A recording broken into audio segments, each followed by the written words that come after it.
ကဲဒီကနေ့လာမယ့် chapter မှာတော့ကျွန်တော်တို့ရဲ့လီယွန်တယောက်မမရဲ့ကြောင်လေးဖြစ်သွားတာကိုမြင်တွေ့ရမှာပဲဖြစ်ပါတယ်ကျွန်တော်ငွေုံနှကားမလေးရဲ့ကျင်ရတော့မန်ဝါရီကတ်တွေမြင်တင်ပြတာအတော်လေးလေးကြာသွားတယ်ဗျအဲ့ဒီအတွက်လည်းအားလုံးကိုနားလည်ပြီးကြပါလို့ပြောချင်ပါတယ်ကျွန်တော်ဘက်ကလည်းအခက်အခဲတွေနဲ့အကြောင်းမျိုးကြောင့်မှပြင်းတာကလည်းပါတယ်ပေါ့လေအော်ဒါနဲ့ကျွန်တော် YouTube Modification အောင်သွားပြီဖြစ်လို့ကျွန်တော်ရဲ့ဗီဒီယိုလေးတွေကို VPN လေးခံပြီး support ပေးသွားဖို့ကိုလည်းအားလုံးကိုတောင်းဆိုချင်ပါတယ်အဲ့ဒါမှလည်းကျွန်တော်အနေနဲ့ငွေုံနှကားမလေးရဲ့ကျင်ရတော့မန်ဝါရီကတ်တွေကိုမြန်မြန်ဆန်ပဲတင်နိုင်မှာပဲဖြစ်ပါတယ်ကျွန်တော်ရဲ့ YouTube channel မှာတော့ Romantic မန်ဝါရီကတ်ဒါမှမဟုတ်လည်း Romantic Anime Recap တွေကိုပဲတင်ပေးသွားမှာပါကျွန်တော်လေးလီကျော်ရှိနေတာကြာသွားပြီဆိုတော့လီယွန်တယောက်မမရဲ့ကြောင်ကလေးဘလို့ဖြစ်သွားလဲဆိုတော့ကျွန်တော်တို့ကြည့်လိုက်ရအောင်ကဲခုမြင်တွေ့နေရတဲ့ရဲတိုက်ကြီးကတော့စိန်ဟဲ့အကယ်ဒမီရဲ့ဝန်ကွန်းအခမ်းအနားကျင်းပရာနေရာကြီးပဲဖြစ်ပါတယ်ဒူเจ้าကြီးကတော့စီမဝါတက်ကကျောင်းသားမိဘတွေနဲ့ကျောင်းသားတွေကိုဗလာတွေပြောနေတာပေါ့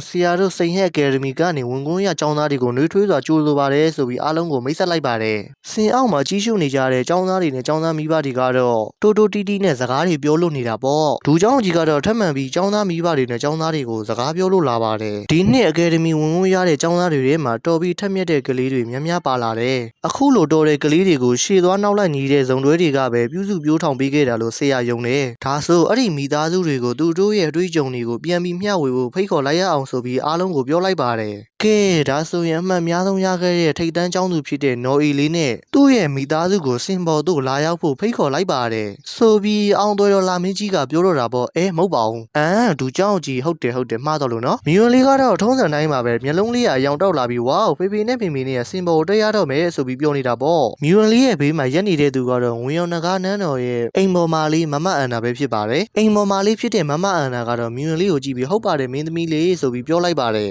နော်ရီလေးကတော့လင်ယွန်နဲ့ငွေရောင်နဂါမလေးရဲ့လက်ကိုကိုင်ရင်စင်ပေါ်တက်ရောက်လို့လာတာပေါ့လင်ယွန်တယောက်ကတော့ဘာလို့ဒီလိုဖြစ်လာရတာလဲဆိုပြီးဇော်ကျွေးပြန်လို့နေပါတယ်လွန်ခဲ့တဲ့နိုင်အနေငယ်ကဒူเจ้าကြီးကနေပြီးတော့လင်ယွန်နဲ့ငွေရောင်နဂါမလေးကိုစကားပြောလို့လာပါတယ်နော်ရီလေးကစမှုပွဲမှာအမှတ်များဆုံးရခဲ့တယ်ပြီးတော့မင်းတို့ဇနီးမောင်နဲ့နှစ်ယောက်ကလည်းမိသားစုကိုကဲဖြတ်တဲ့အဆင့်မှာပထမရခဲ့တာဆိုတော့အခမ်းအနားမှာကိုစားပြုအနေနဲ့စင်ပေါ်ကိုတက်ပြီးစကားလေးပြောပြပါလားလို့ငွေရောင်နဂါမလေးနဲ့လီယွန်ကိုတောင်းဆိုလို့လာတာပေါ့ကဲနော်ရီလေးကနေပြီးတော့အရင်စပြီးစကားပြောရပါတော့မယ်လီယွန်ရဲ့စိတ်ထဲမှာတော့ဒီလိုဖြစ်လာမယ်လို့တော့မထင်ထားခဲ့မိဘူးဘာပဲဖြစ်ဖြစ်ပြောတော့မှာပဲဆိုပြီးဆုံးဖြတ်လိုက်ပါတော့တယ်ဒူเจ้าကြီးကနေပြီးတော့နော်ရီလေးကိုနော်ရီလေးသမီးရအသက်အငယ်ဆုံးကျောင်းသူဆိုပေမဲ့အမှတ်မြင့်ဆုံးရတာဆိုတော့သမီးရဲ့အတွေ့အကြုံလေးတွေကိုအားလုံးသိအောင်ပြောပြပေးပါလားဆိုပြီးနော်ရီလေးကိုပြောလိုက်ပါတယ်နော်ရီလေးကနေပြီးတော့စင်အောင်မှာရှိတဲ့ကျောင်းသားမိဘတွေရောကျောင်းသားတွေရောအားလုံးကြားအောင်သမီးရဲ့မေမေကအင်အားကြီးတဲ့နဂါးတစ်ကောင်ပါသမီးကြီးလာရင်မေမေလိုမျိုးအင်အားကြီးတဲ့နဂါးတစ်ကောင်မျိုးဖြစ်ချင်တယ်သမီးအကယ်ဒမီသွားခြင်းနဲ့ဆိုတော့လေမေမေကအပြည့်အဝပံ့ပိုးပေးခဲ့တယ်ပြီးတော့ညီမလေးကလည်းသမီးအနမ်းမှာအမြဲတမ်းရှိနေပေးခဲ့တယ်အဲ့ဒီအတွက်ကြောင့်သမီးအရန်ဝမ်းသာတယ်ဆိုပြီးပြောလိုက်ပါတယ်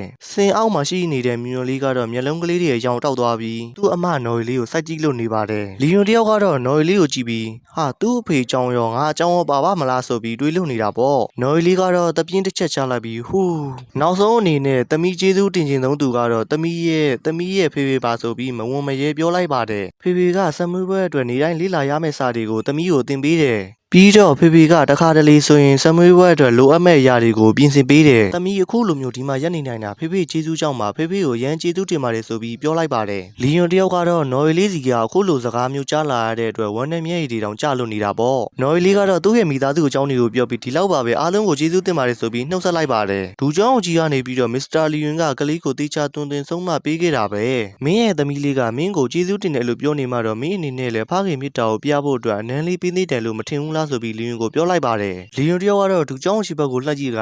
ဆိုပြီးတော့ကြောင်လို့သွားတာပေါ့လီယွန်ရဲ့စိတ်ထဲမှာတော့ဒူเจ้าရေဝန်ကွန်းအခမ်းအနားမှာကိုဖခင်ကိုပြန်တတ်မှုဖြစ်သွားအောင်လုပ်ချင်နေတာလားဆိုပြီးမေးနေတာပေါ့လီယွန်တယောက်ကတော့နော်ရီလေးကိုကြည့်ပြီးဇော်ကျွေးပြန်လို့နေပါပြီလွန်ခဲ့တဲ့တစ်လလောက်တုန်းကတော့နော်ရီလေးကိုငါထီလို့ရခဲ့တာမဟုတ်ဘူးအခုလဲငါစီကအနမ်းခံလောက်မှာမဟုတ်ဘူးဆိုပြီးတွေးလို့နေတာပေါ့လီယွန်ကတော့နော်ရီလေးကိုဖေတို့ဖက်ယုံပဲဖက်ကြမယ်လေလာပါနော်ရီလေးရေဆိုပြီးခေါ်လိုက်ပါတယ်နော်ရီလေးကတော့မြန်နန်းပြီးဒီစိတ်ရှုပ်စရာအခမ်းအနားကိုမြန်ဆုံးသတ်လိုက်ရအောင်ဆိုပြီးလီယွန်ကိုတိုးကလေးပြောလိုက်ပါတယ်အမြဲတမ်းအေးဆက်နေတဲ့နော်ရီလေးစီကအဲ့ဒီစကားကိုကြားလိုက်တဲ့လီယွန်တယောက်ကတော့ခဏတာအန်အောမင်တက်လို့သွားပါတော့တယ်အခုပြောတဲ့နော်ရီလေးရဲ့အဓိပ္ပာယ်ကဆိုပြီးနော်ရီလေးရဲ့နှစ်ဖူးလေးကိုဖွားကလေးအနမ်းလေးပေးလိုက်ပါတော့တယ်မြွန်လေးကတော့သမီးလဲမမကိုနမ်းကျင်နေဆိုပြီးနော်ရီလေးရှိတဲ့စီကိုသွားဖို့ပြင်နေပါတော့တယ်အိမ်မမလေးဖြစ်တဲ့မမအန်နာကတော့မြွန်လေးကိုဆွဲထားရတာပေါ့တခင်မလေးမြွန်အခုချိန်မှာပေါ်တက်လို့မရဘူးလေဆိုပြီးပြောလို့နေရတာပေါ့နော်ရီလေးတယောက်ကတော့လီယွန်ကသူ့ရဲ့နှစ်ဖူးလေးကိုနမ်းသွားတာမို့လို့ခုထိရှက်လို့နေသေးတာပေါ့ငွေရောင်နဂါးမလေးက ကတော့တပြင်းတစ်ချက်ကဟူငါ့ကိုနန်းခိုင်းတာမဟုတ်လို့တော်ပါသေးရဲ့ဒူเจ้าကြီးကတော့ဆင်းရောက်မှရှိတဲ့ចောင်းသားမိဘတွေနဲ့တူចောင်းသားတွေကိ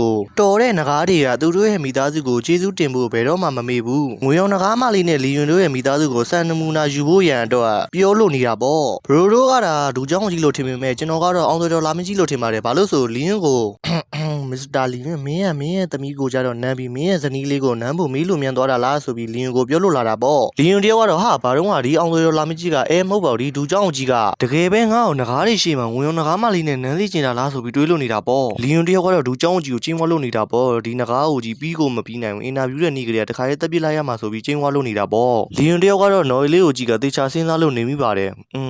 ်ဒီပွဲကနော်ရီလေးတို့အရန်ရေးကြီးတဲ့ပွဲတစ်ပွဲပဲငါဆိုတဲ့လီယွန်ကတိုက်ပွဲပေါင်းများစွာတိုက်ခဲ့ပြီးဒီလိုမျိုးအသေးအမွှားကိစ္စလေးကိုစိုးရိမ်မနေသင့်ဘူးဆိုပြီးရေရွေးလို့နေတာပေါ့လီယွန်တယောက်ကတော့ငွေရောင်နဂါးမလေးဘက်ကိုလှည့်ကြည့်ကလာပါချစ်စနီးလေးရေကိုတို့ကပျော်ရွှင်စရာကောင်းပြီးရှေ့သွားနောက်လိုက်ညီတဲ့မိသားစုလေးမဟုတ်ဘူးလားဆိုပြီးငွေရောင်နဂါးမလေးကိုပြောလို့လာတာပေါ့ငွေရောင်နဂါးမလေးကတော့လီယွန်ရဲ့ပြုမှုတွေကိုကြည့်ပြန်ရှင်ဘာလို့ဖို့ကြံစီနေတာလဲဆိုပြီးတွေးလို့နေတာပေါ့ငွေရောင်နဂါးမလေးကတော့လီယွန်ကိုနဂါးတွေရာချီနေတဲ့ရှင်မှာရှင်ကျမကိုနမ်းဖို့စူးစမ်းနေတာလားဆိုပြီးမေးလို့လာတာပေါ့လီယွန်တယောက်ကတော့မတက်နိုင်ဘူးလေနော်ရီလေးနဲ့မြူယွန်လေးကကြည့်နေကြတော့မင်းငါနဲ့ပူပေါင်းပေးဆိုပြီးငွေရောင်နဂါးမလေးကိုပြန်ပြောလို့လာပါတယ်ငွေရောင်နဂါးမလေးကတော့ဒါကရှက်စရာကြီးဆိုပြီးတော့လီယွန်ကိုပြန်ပြောလို့လာတာပေါ့လီယွန်တယောက်ကတော့ငွေရောင်နဂါးမလေးရဲ့ပါးပြင်လေးနန်းကိုကတ်လို့လာပြီးကိုတို့နှစ်ယောက်လုံခွဲတဲ့2နှစ်နန်းခဲ့တဲ့အချိန်ကလွှဲရင်ဒီနှစ်တွေမှာအတူတူနေတာမျိုးလက်ကင်တာမျိုးတွေရှိပေမဲ့တခါမှတော့မနန်းဘူးသေးဘူးမလားဆိုပြီးငွေရောင်နဂါးမလေးရဲ့မျက်ဝန်းလေးကိုကြည့်ကပြောလို့လာတာပေါ့ငွေရောင်နဂါးမလေးကတော့သူ့ကိုနန်းကိုကြိုးစားနေတဲ့လီယွန်ကိုကြည့်ကသူဘာလို့ဒီလောက်တောင်တည်ငြိမ်နေရတာလဲငါတယောက်တည်းပဲစိတ်လှုပ်ရှားနေမိတော့တာလားဆိုပြီးတွေးလို့နေမိပါတော့တယ်ငွေရောင်နဂါးမလေးကတော့နောက်ဆုံးမှာတော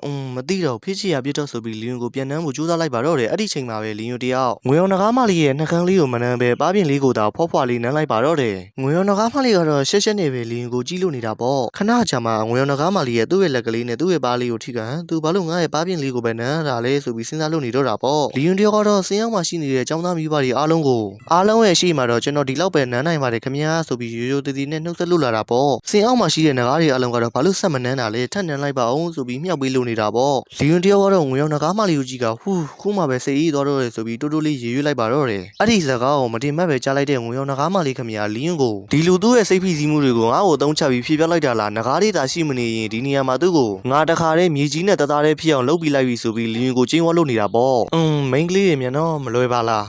းအစတုန်းကတော့ဖြစ်ချင်တာတွေဖြစ်တော့ဆိုပြီးတွေးလို့နေပေမဲ့မဖြစ်ချင်တာတွေဖြစ်လာတဲ့အခါမှာတော့လက်ခံပြီးလို့ရပါတယ်လေကိုဒီလည်းမိန်းကလေးတွေရဲ့တွေးတွေကိုသိမှမသိနိုင်တာဒါနဲ့မင်းတို့ကောင်တွေကောင်းမလေးမရှိဘဲနဲ့ဘာလို့ငါ့ရဲ့ရိုမတ်တစ်မောင်ဝါရီကတ်တွေကိုနားထောင်နေရတာလဲဟဲ့အဲ့ဒါစားရကိစ္စမဟုတ်ဘူးကမင်းမောင်ကောင်းမလေးရှိလို့လားဟဲ့ရတယ်မင်းတို့ကောင်တွေကငါ့ကိုထင်သေးလို့ချီရင်တူးဆိုတာငါပဲကွာ Telegram မှာကြည့်ပြီးဖွဲ့ထားပါတယ်အားလုံးပဲရီးသားစကားမပြောတတ်တဲ့သူတွေအတွက်ရောပြောချင်တဲ့သူတွေအတွက်ရောလာရောက်ပြီးတော့လေ့လာနိုင်ပါတယ်ပြီးတော့ Junior လေးတွေအားလုံးကို Senior ဖြစ်တဲ့ကျွန်တော်ကဘယ်လိုမျိုးပြောရမလဲဆိုတော့ကိုပါတခါတည်းသင်ပြပေးသွားမှာပဲဖြစ်ပါတယ်ကဲဇလန်းကိုပြန်ဆန်းရမယ်ဆိုရင်တော့ဒူเจ้าကြီးကနေပြီးတော့လီယွန်တို့ရဲ့မိသားစုလေးကိုမင်းတို့ရဲ့တွေ့ကြုံတွေကိုမျှဝေပေးလို့ကျေးဇူးတင်ပါတယ်ကိုနေရာကိုပြန်ထိုင်လို့ရပါပြီဆိုပြီးပြောလို့လာတာပေါ့ငွေရောင်နဂါးမလေးကတော့သူသမီးဖြစ်တဲ့နော်ရီလေးကိုနှုတ်ဆက်လို့လာတာပေါ့ဒါဆိုမေမေတို့သမီးစီကိုနောက်ပတ်ကြမှာလာခဲ့မယ်နော်သမီးကိုသမီးဂယူးဆိုင်ပါနော်ဆိုပြီးငွေရောင်နဂါးမလေးကသူသမီးဖြစ်တဲ့နော်လေးကိုနှုတ်ဆက်လို့လာတာပေါ့နော်ရီလေးကတော့ဟုတ်ကဲ့ပါမေမေသမီးဂယူးဆိုင်ပါမယ်ဆိုပြီးပြန်ပြောလိုက်ပါတယ်မြွန်လေးကပါနော်ရီလေးကိုကပ်ပြီးတော့ချွေးလို့နေတာပေါ့မြွန်လေးမမနဲ့တူနေခြင်းနဲ့ဆိုပြီးတော့နော်ရီလေးကိုဖတ်လို့ထားပါတယ်နော်ရီလေးကတော့မြွန်လေးကိုကြည့်ရင်မမလေးညီမလေးကိုသတိရနေမှာပါဆိုပြီးပြန်ချိုးလိုက်ရတာပေါ့လီယွန်တယောက်ကတော့သူသမီးလေးကိုမှားစရာရှိတာတွေမှားလို့နေပါတယ်ဟိုအเจ้าမှာအစာကိုအချိန်မှန်စားရမယ်အစာမရွေးနဲ့နော်ပြီးတော့စာကိုကြိုးကြိုးစားစားလုံးနားမလဲတာရှိရင်အားလိုက်တဲ့ရက်မှာအိမ်ကိုပြန်လာပြီးဖေဖေကိုမေးလို့ရတယ်ပြီးတော့အရေးကြီးဆုံးကသမီးနေမကောင်းဖြစ်တာနဲ့အကယ်ဒမီစီကသမားတော်စီကိုအရင်သွားနော်ခေါင်းမာပြီးတယောက်တည်းကြိတ်မခံနေရဘူးဆိုပြီးမှားလို့နေတာပေါ့နော်လေးကတော့လီယွန်ကိုကြည့်ရင်သမီးကကလေးမဟုတ်တော့ဘူးနော်ဆိုပြီးလီယွန်ကိုပြန်ပြောလို့လာတာပေါ့လီယွန်တယောက်ကတော့ငွေရောင်နဂါးမလေးကိုလက်ညှိုးထိုးပြကဒီစကားတွေကသမီးရဲ့မေမေမူးနေတုန်းကပြောခဲ့တဲ့စကားတွေလေသမီးရဲ့မေမေကသမီးနဲ့ဓာတ်ရိုက်ပြောဖို့ရှက်နေလို့မို့ဖေဖေကကိုသားပြောပေးရုံပါဆိုပြီးနော်လေးကိုပြန်ပြောလိုက်ပါတယ်ငွေရောင်နဂါးမလေးကတော့သူရှောက်ပြောနေတာဆိုပြီးလီယွန်ကိုပြန်ပြောလို့လာတာပေါ့လီယွန်တယောက်ကတော့နော်လေးကိုထပ်ပြောလို့လာတာပေါ့အတန်းထဲမှာအချင်းမကောင်းတဲ့သူတွေရှိရင်ဝေးကရှောင်းတကယ်လို့သူတို့ကသမီးကိုနိုင်ကျင့်လာခဲ့ရင်တော့ပြန်သာချသမီးရဲ့နောက်မှာဖေဖေတယောက်လုံးရှိတယ်ဆိုပြီးမြှောက်ပေးလို့နေပါတော့တယ်နော်လေးကတော့လီယွန်ကိုဖေဖေចောင်းတက်တုံးကရောဒီလိုပဲလုပ်ခဲ့တာလားဆိုပြီးပြန်မိလိုက်တာပေါ့လီယွန်တယောက်ကတော့ဟုတ်တယ်ဒါပေမဲ့ဖေဖေတုံးကတော့ရန်ဖြစ်ပြီးတိုင်းဆေးရသမီးရဲ့ဖိုးဖိုးကအင်ကိုခေါ်သွားပြီးရိုက်တော့တာပ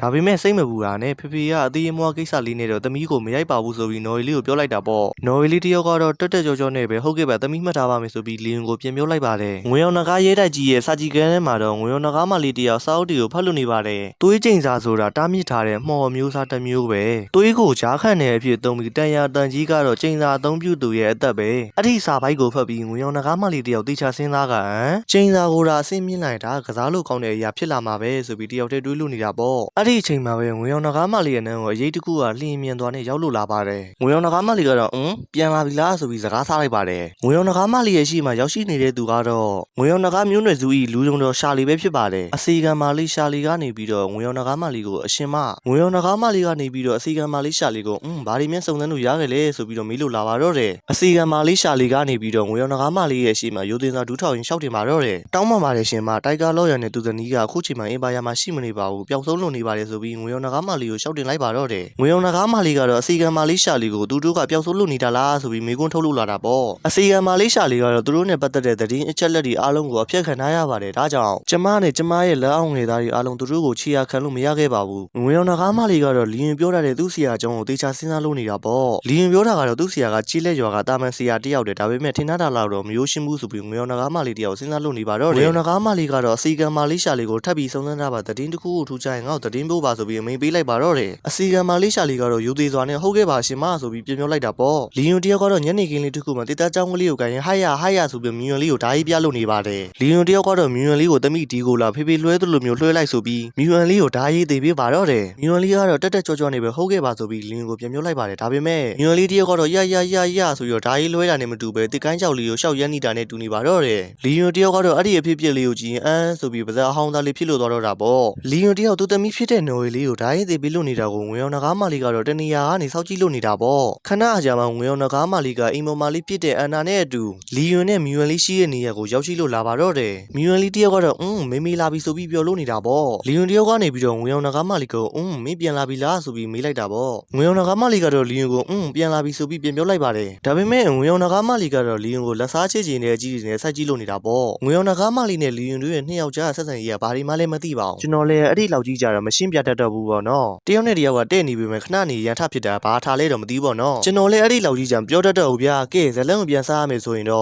့မြူယွန်လေးတယောက်ငွေအောင်နဂါးမလေးစီကိုပျော်ရွှင်စွာနဲ့ပြီးဖက်လို့သွားပါတော့တယ်။ငွေအောင်နဂါးမလေးကတော့သူသမီးဖြစ်တဲ့နော်ရီလေးကိုတေချာကြီးကသမီးဒီကနေ့ဖေးဖေးစကားကိုတေချာနားထောင်ရလားဆိုပြီးမြူယွန်လေးကိုမေးလိုက်ပါတယ်။မြူယွန်လေးကတော့ငွေအောင်နဂါးမလေးကိုဟုတ်မြူယွန်လေးကအရန်လိမ်မာနေပါပြီနော်။ဖေကသမီးကိုဒါဘလို့ကန်ရမလဲဆိုတော့ကိုတင်ပေးနေတာဆိုပြီးငွေအောင်နဂါးမလေးကိုပြောလိုက်ပါတယ်။ငွေအောင်နဂါးမလေးကတော့မြူယွန်လေးရဲ့ခေါင်းလေးကိုပုတ်ကသမီးလေးကတော်လိုက်တာဘာလို့နဲ့ညစာစားရမယ့်အချိန်တော့ရောက်လာပြီပဲဒီညစပူမူးကိုမေမေကအမဲသားกินပေးဖို့ပြောထားတယ်။မြူယွန်လေးတယောက်ကတော့အမဲသားกินဆိုတဲ့စကားလုံးကိုကြားလိုက်ရတဲ့အခါမှာတော့မျက်လုံးကလေးတွေရောင်တောက်လာကအမဲသားกินလားမေမေမြူယွန်လေးအရန်ကြိုက်တယ်ဆိုပြီးပြောလိုက်ပါတယ်။ဒီလိုနဲ့ပဲအစီကံမလေးအာနာကနေပြီးတော့မြူယွန်လေးရဲ့လက်ကလေးကိုကိုင်ကလာပါသခင်မလေးတော့ကြအောင်ဆိုပြီးခေါ်လို့တော့ပါတော့တယ်။မြူယွန်လေးတယောက်ကတော့အမဲသားกินလာဆိုပြီးတချင်းလှုပ်လို့ဆိုလို့နေသေးတာပေါ့။အဲ့ဒီမြင်ဝန်းလေးကိုတော့လီယွန်နဲ့ငွေရောင်နဂါးမလေးတို့ကကြီးလို့နေပါတယ်။ငွေရောင်နဂါးမလေးကလီယွန်ကိုဒါဆိုမင်းလို့ပြောမလို့ရှိသေးလီယွန်တယောက်ငွေရောင်နဂါးမလေးကိုတစ်တိုင်းချောက်လေးနဲ့ချိန်လို့ထားတာပေါ့။ငွေရောင်နဂါးမလေးကတော့လီယွန်ကို80နဲ့စိုက်ကြည့်ကဘာလဲမင်းငါ့ကိုတိုက်ခိုက်ဖို့ဆုံးဖြတ်ပြီးပြီလား။ငွေရောင်နဂါးရဲတဲ့ထဲမှာငါ့ကိုလက်နဲ့ချိန်ရွေတာကတေတံပေးရလို့တဲ့ပုံကံမှုမျိုးမြောက်တယ်နော်ဆိုပြီးလီယွန်ကိုပြောလိုက်ပါတယ်။လီယွန်တယောက်ကတော့ငွေရောင်နဂါးမလေးရဲ့စကားကိုပြန်ချီပါတဲ့အနေနဲ့ဘေးမကြီးဒါတစ်ကိုင်းချောက်လေးတစ်ချောက်ပါ။ဒါကိုလက်နဲ့လို့ယူဆလို့ရလို့လားဆိုပြီးငွေရောင်နဂါးမလေးကိုပြောလိုက်ပါတယ်။ငွေရောင်နဂါးမလေးကတော့လီယွန်ကိုတေချာဆိုင်ကြည့်ကတချင်ကအတော်ဆုံးနဂါးတက်သူဖြစ်ခဲ့တဲ့ရှင်းရဲ့လက်ထဲမှာဆိုရင်တစ်ကိုင်းလေးတောင်မှသေးသေးလိုင်နောက်တဲ့လက်နက်လေးတစ်ခုဖြစ်သွားနိုင်တယ်လေးဆိုပြီးလီယွန်ကိုပြောလိုက်ပါတယ်။လီယွန်တယောက်ကတော့တပြင်းတစ်ချက်ကဟူးလီယွန်တယောက်ငွေရောင်နဂါးမလေးရဲ့နန်းကိုကမင်းတယောက်ကိုချီးကျူးရင်ဓာတ်ရိုက်ချီးကျူးစမ်းမှာဘာလို့ထစ်တီးထင်းကိုဖြစ်နေတာလဲဆိုပြီးငွေရောင်နဂါးမလေးကိုစားလိုက်ပါသေးတယ်။ငွေရောင်နဂါးမလေးကတော့လီယွန်ကိုဘယ်သူကမင်းကိုချီးကျူးနေလို့လဲဆိုပြီးပြောလိုက်တာပေါ့။လီယွန်တယောက်ကတော့ငွေရောင်နဂါးမလေးကို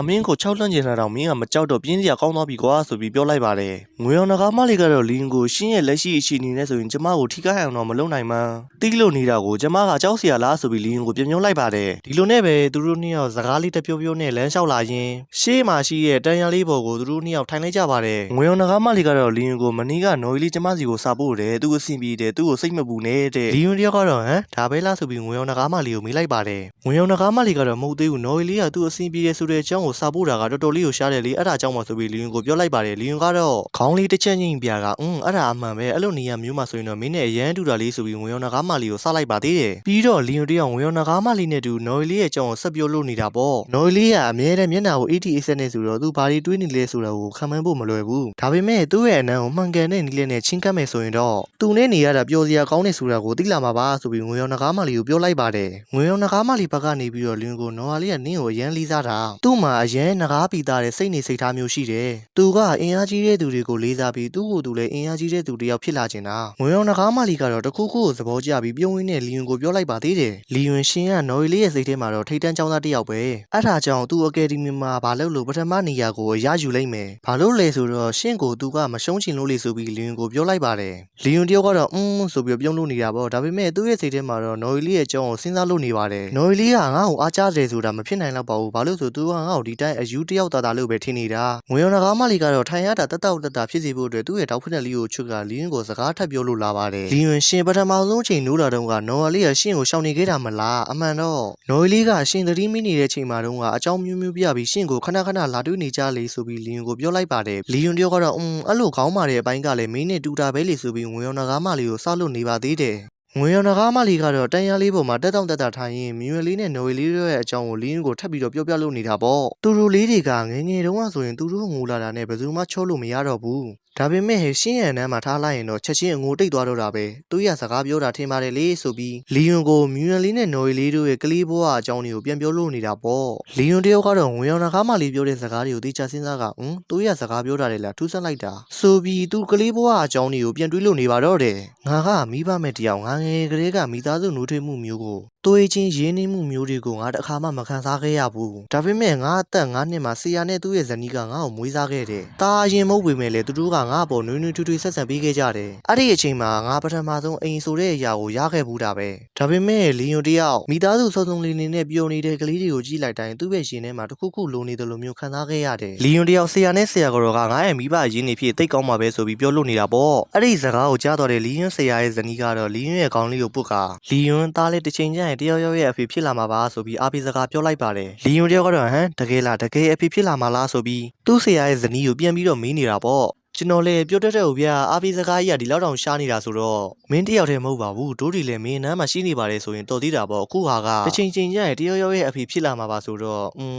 ပြောတတ်တော့ပေါ့နော်အဲ့ဒီလောက်ကြီးကြတော့ကဲဇလန်းကိုပြဆန်းရမယ်ဆိုရင်တော့လီယွန်တယောက်တောင်ကိုတစ်ခုပေါ်မှာသူ့မိသားစုလေးကိုလှန့်ကြည့်ကသူ့ရဲ့ဆရာကတော့ပြောတာတွေကိုကြားအောင်လုပ်နေတာပေါ့လီယွန်တယောက်ပြတ်သားတဲ့ကြီးတွေနဲ့စုံပြက်ချက်ကိုခိုင်မာချကဟုတ်တယ်ငါမှငါတန်ဖိုးထားတဲ့မိသားစုဝင်တွေရှိလာပြီဆိုပြီးတွေးလို့နေပါတော့တယ်ဟုတ်တယ်ငါရဲ့မိသားစုဝင်တွေကိုကာကွယ်ဖို့အတွက်ငါတန်မာလာရမယ်ဆိုပြီးလီယွန်တယောက်စုံပြက်ချက်ချလိုက်ပါတော့တယ်ငွေရောင်နဂါးမလီကတော့လီယွန်ကိုမတုံမလုံးကြောက်ကြီးလုံးနေတာကိုကြည့်ရင်နေကင်းချောင်းတော်ကြီးဘာတွေအိမ်မက်တွေမှတ်နေတာလဲကျမတို့တွေပြန်တင်းပြီဆိုပြီးလီယွန်ကိုပြောလိုက်ပါတယ်လီယွန်တယောက်ကတော့ခဏအကြာမှငွေရောင်နဂါးမလီပြောတဲ့စကားတွေကိုကြားပြီးပြားပြားနဲ့ဟုတ်သားပဲငါ့ကိုဒီအကြောင်းတွေပြောပြပြီးလို့ကျေးဇူးတင်ပါတယ်အဲ့ဒါဆိုရင်ငါတို့ဒီပြန်အောင်လေးဆိုပြီးငွေရောင်နဂါးမလီကိုပြောလိုက်ပါတယ်ငွေရောင်နဂါးမလီကတော့လီယွန်စီကိုချင်းလက်ငယ်နဲ့သူ့ခြေထောက်လေးကမ်းပြီးလို့လာပါတယ်လီယွန်တယောက်ကတော့ငွေရောင်နဂါးမလီရဲ့ပြုမှုကိုကြည့်ရင်ဘာလဲဆိုပြီးကြောင်တောင်ဖြစ်လို့နေတာပေါ့ငွေရောင်နဂါးမလီတယောက်ကတော့လီယွန်ကိုပြောင်းဆက်နဲ့ကြည့်ရင်ကျေးဇူးတင်နေဆိုရင်ကျမရဲ့ဖက်နယ်လေးကိုကူးစီးပေးပါလားဆိုပြီးလီယွန်ကိုခိုင်းလို့လာပါတော့တယ်လီယွန်တယောက်ကတော့ဟာဆိုပြီးတော့ကြောင်တောင်လေးနဲ့ပါခဏအကြာမှလီယွန်တယောက်ဖက်နယ်ကူးစီးပေးရမှာလားမလုံးနိုင်ဘူးဆိုပြီးငွေရောင်နဂါးမလီကိုပြန်ပြောလို့လာတာပေါ့လီယွန်ကအရင်တုန်းကသူခံခဲ့ရတဲ့အကြောင်းတွေကိုငွေရောင်နဂါးမလီကိုပြန်ပြောလို့လာပါတယ်လီယွန်တယောက်ကတော့ငွေရောင်နဂါးမလီကိုလက်ညှိုးငေါအောင်ထိုးပြီးမင်းငါ့ကိုရမ်းနှိပ်ကွတာများနေပြီအရင်တစ်ခေါက်တုန်းကကြတော့ခြေထောက်ကိုစီးခိုင်းတယ်အခုတစ်ခေါက်ကျတော့ဖက်နယ်ကိုစီးခိုင်းတယ်ငါမှဘာဂုံတိတ်ခါမှမရှိတော့ဘူးလို့မြင်ထင်နေတာလားဆိုပြီးငွေရောင်နဂါးမလီကိုပြောလိုက်ပါတယ်အကျိုးဆက်အနေနဲ့ကတော့လီယွန်တယောက်ငွေရောင်နဂါးမလီရဲ့ white kit တာကိုခံလာရတာပါပဲ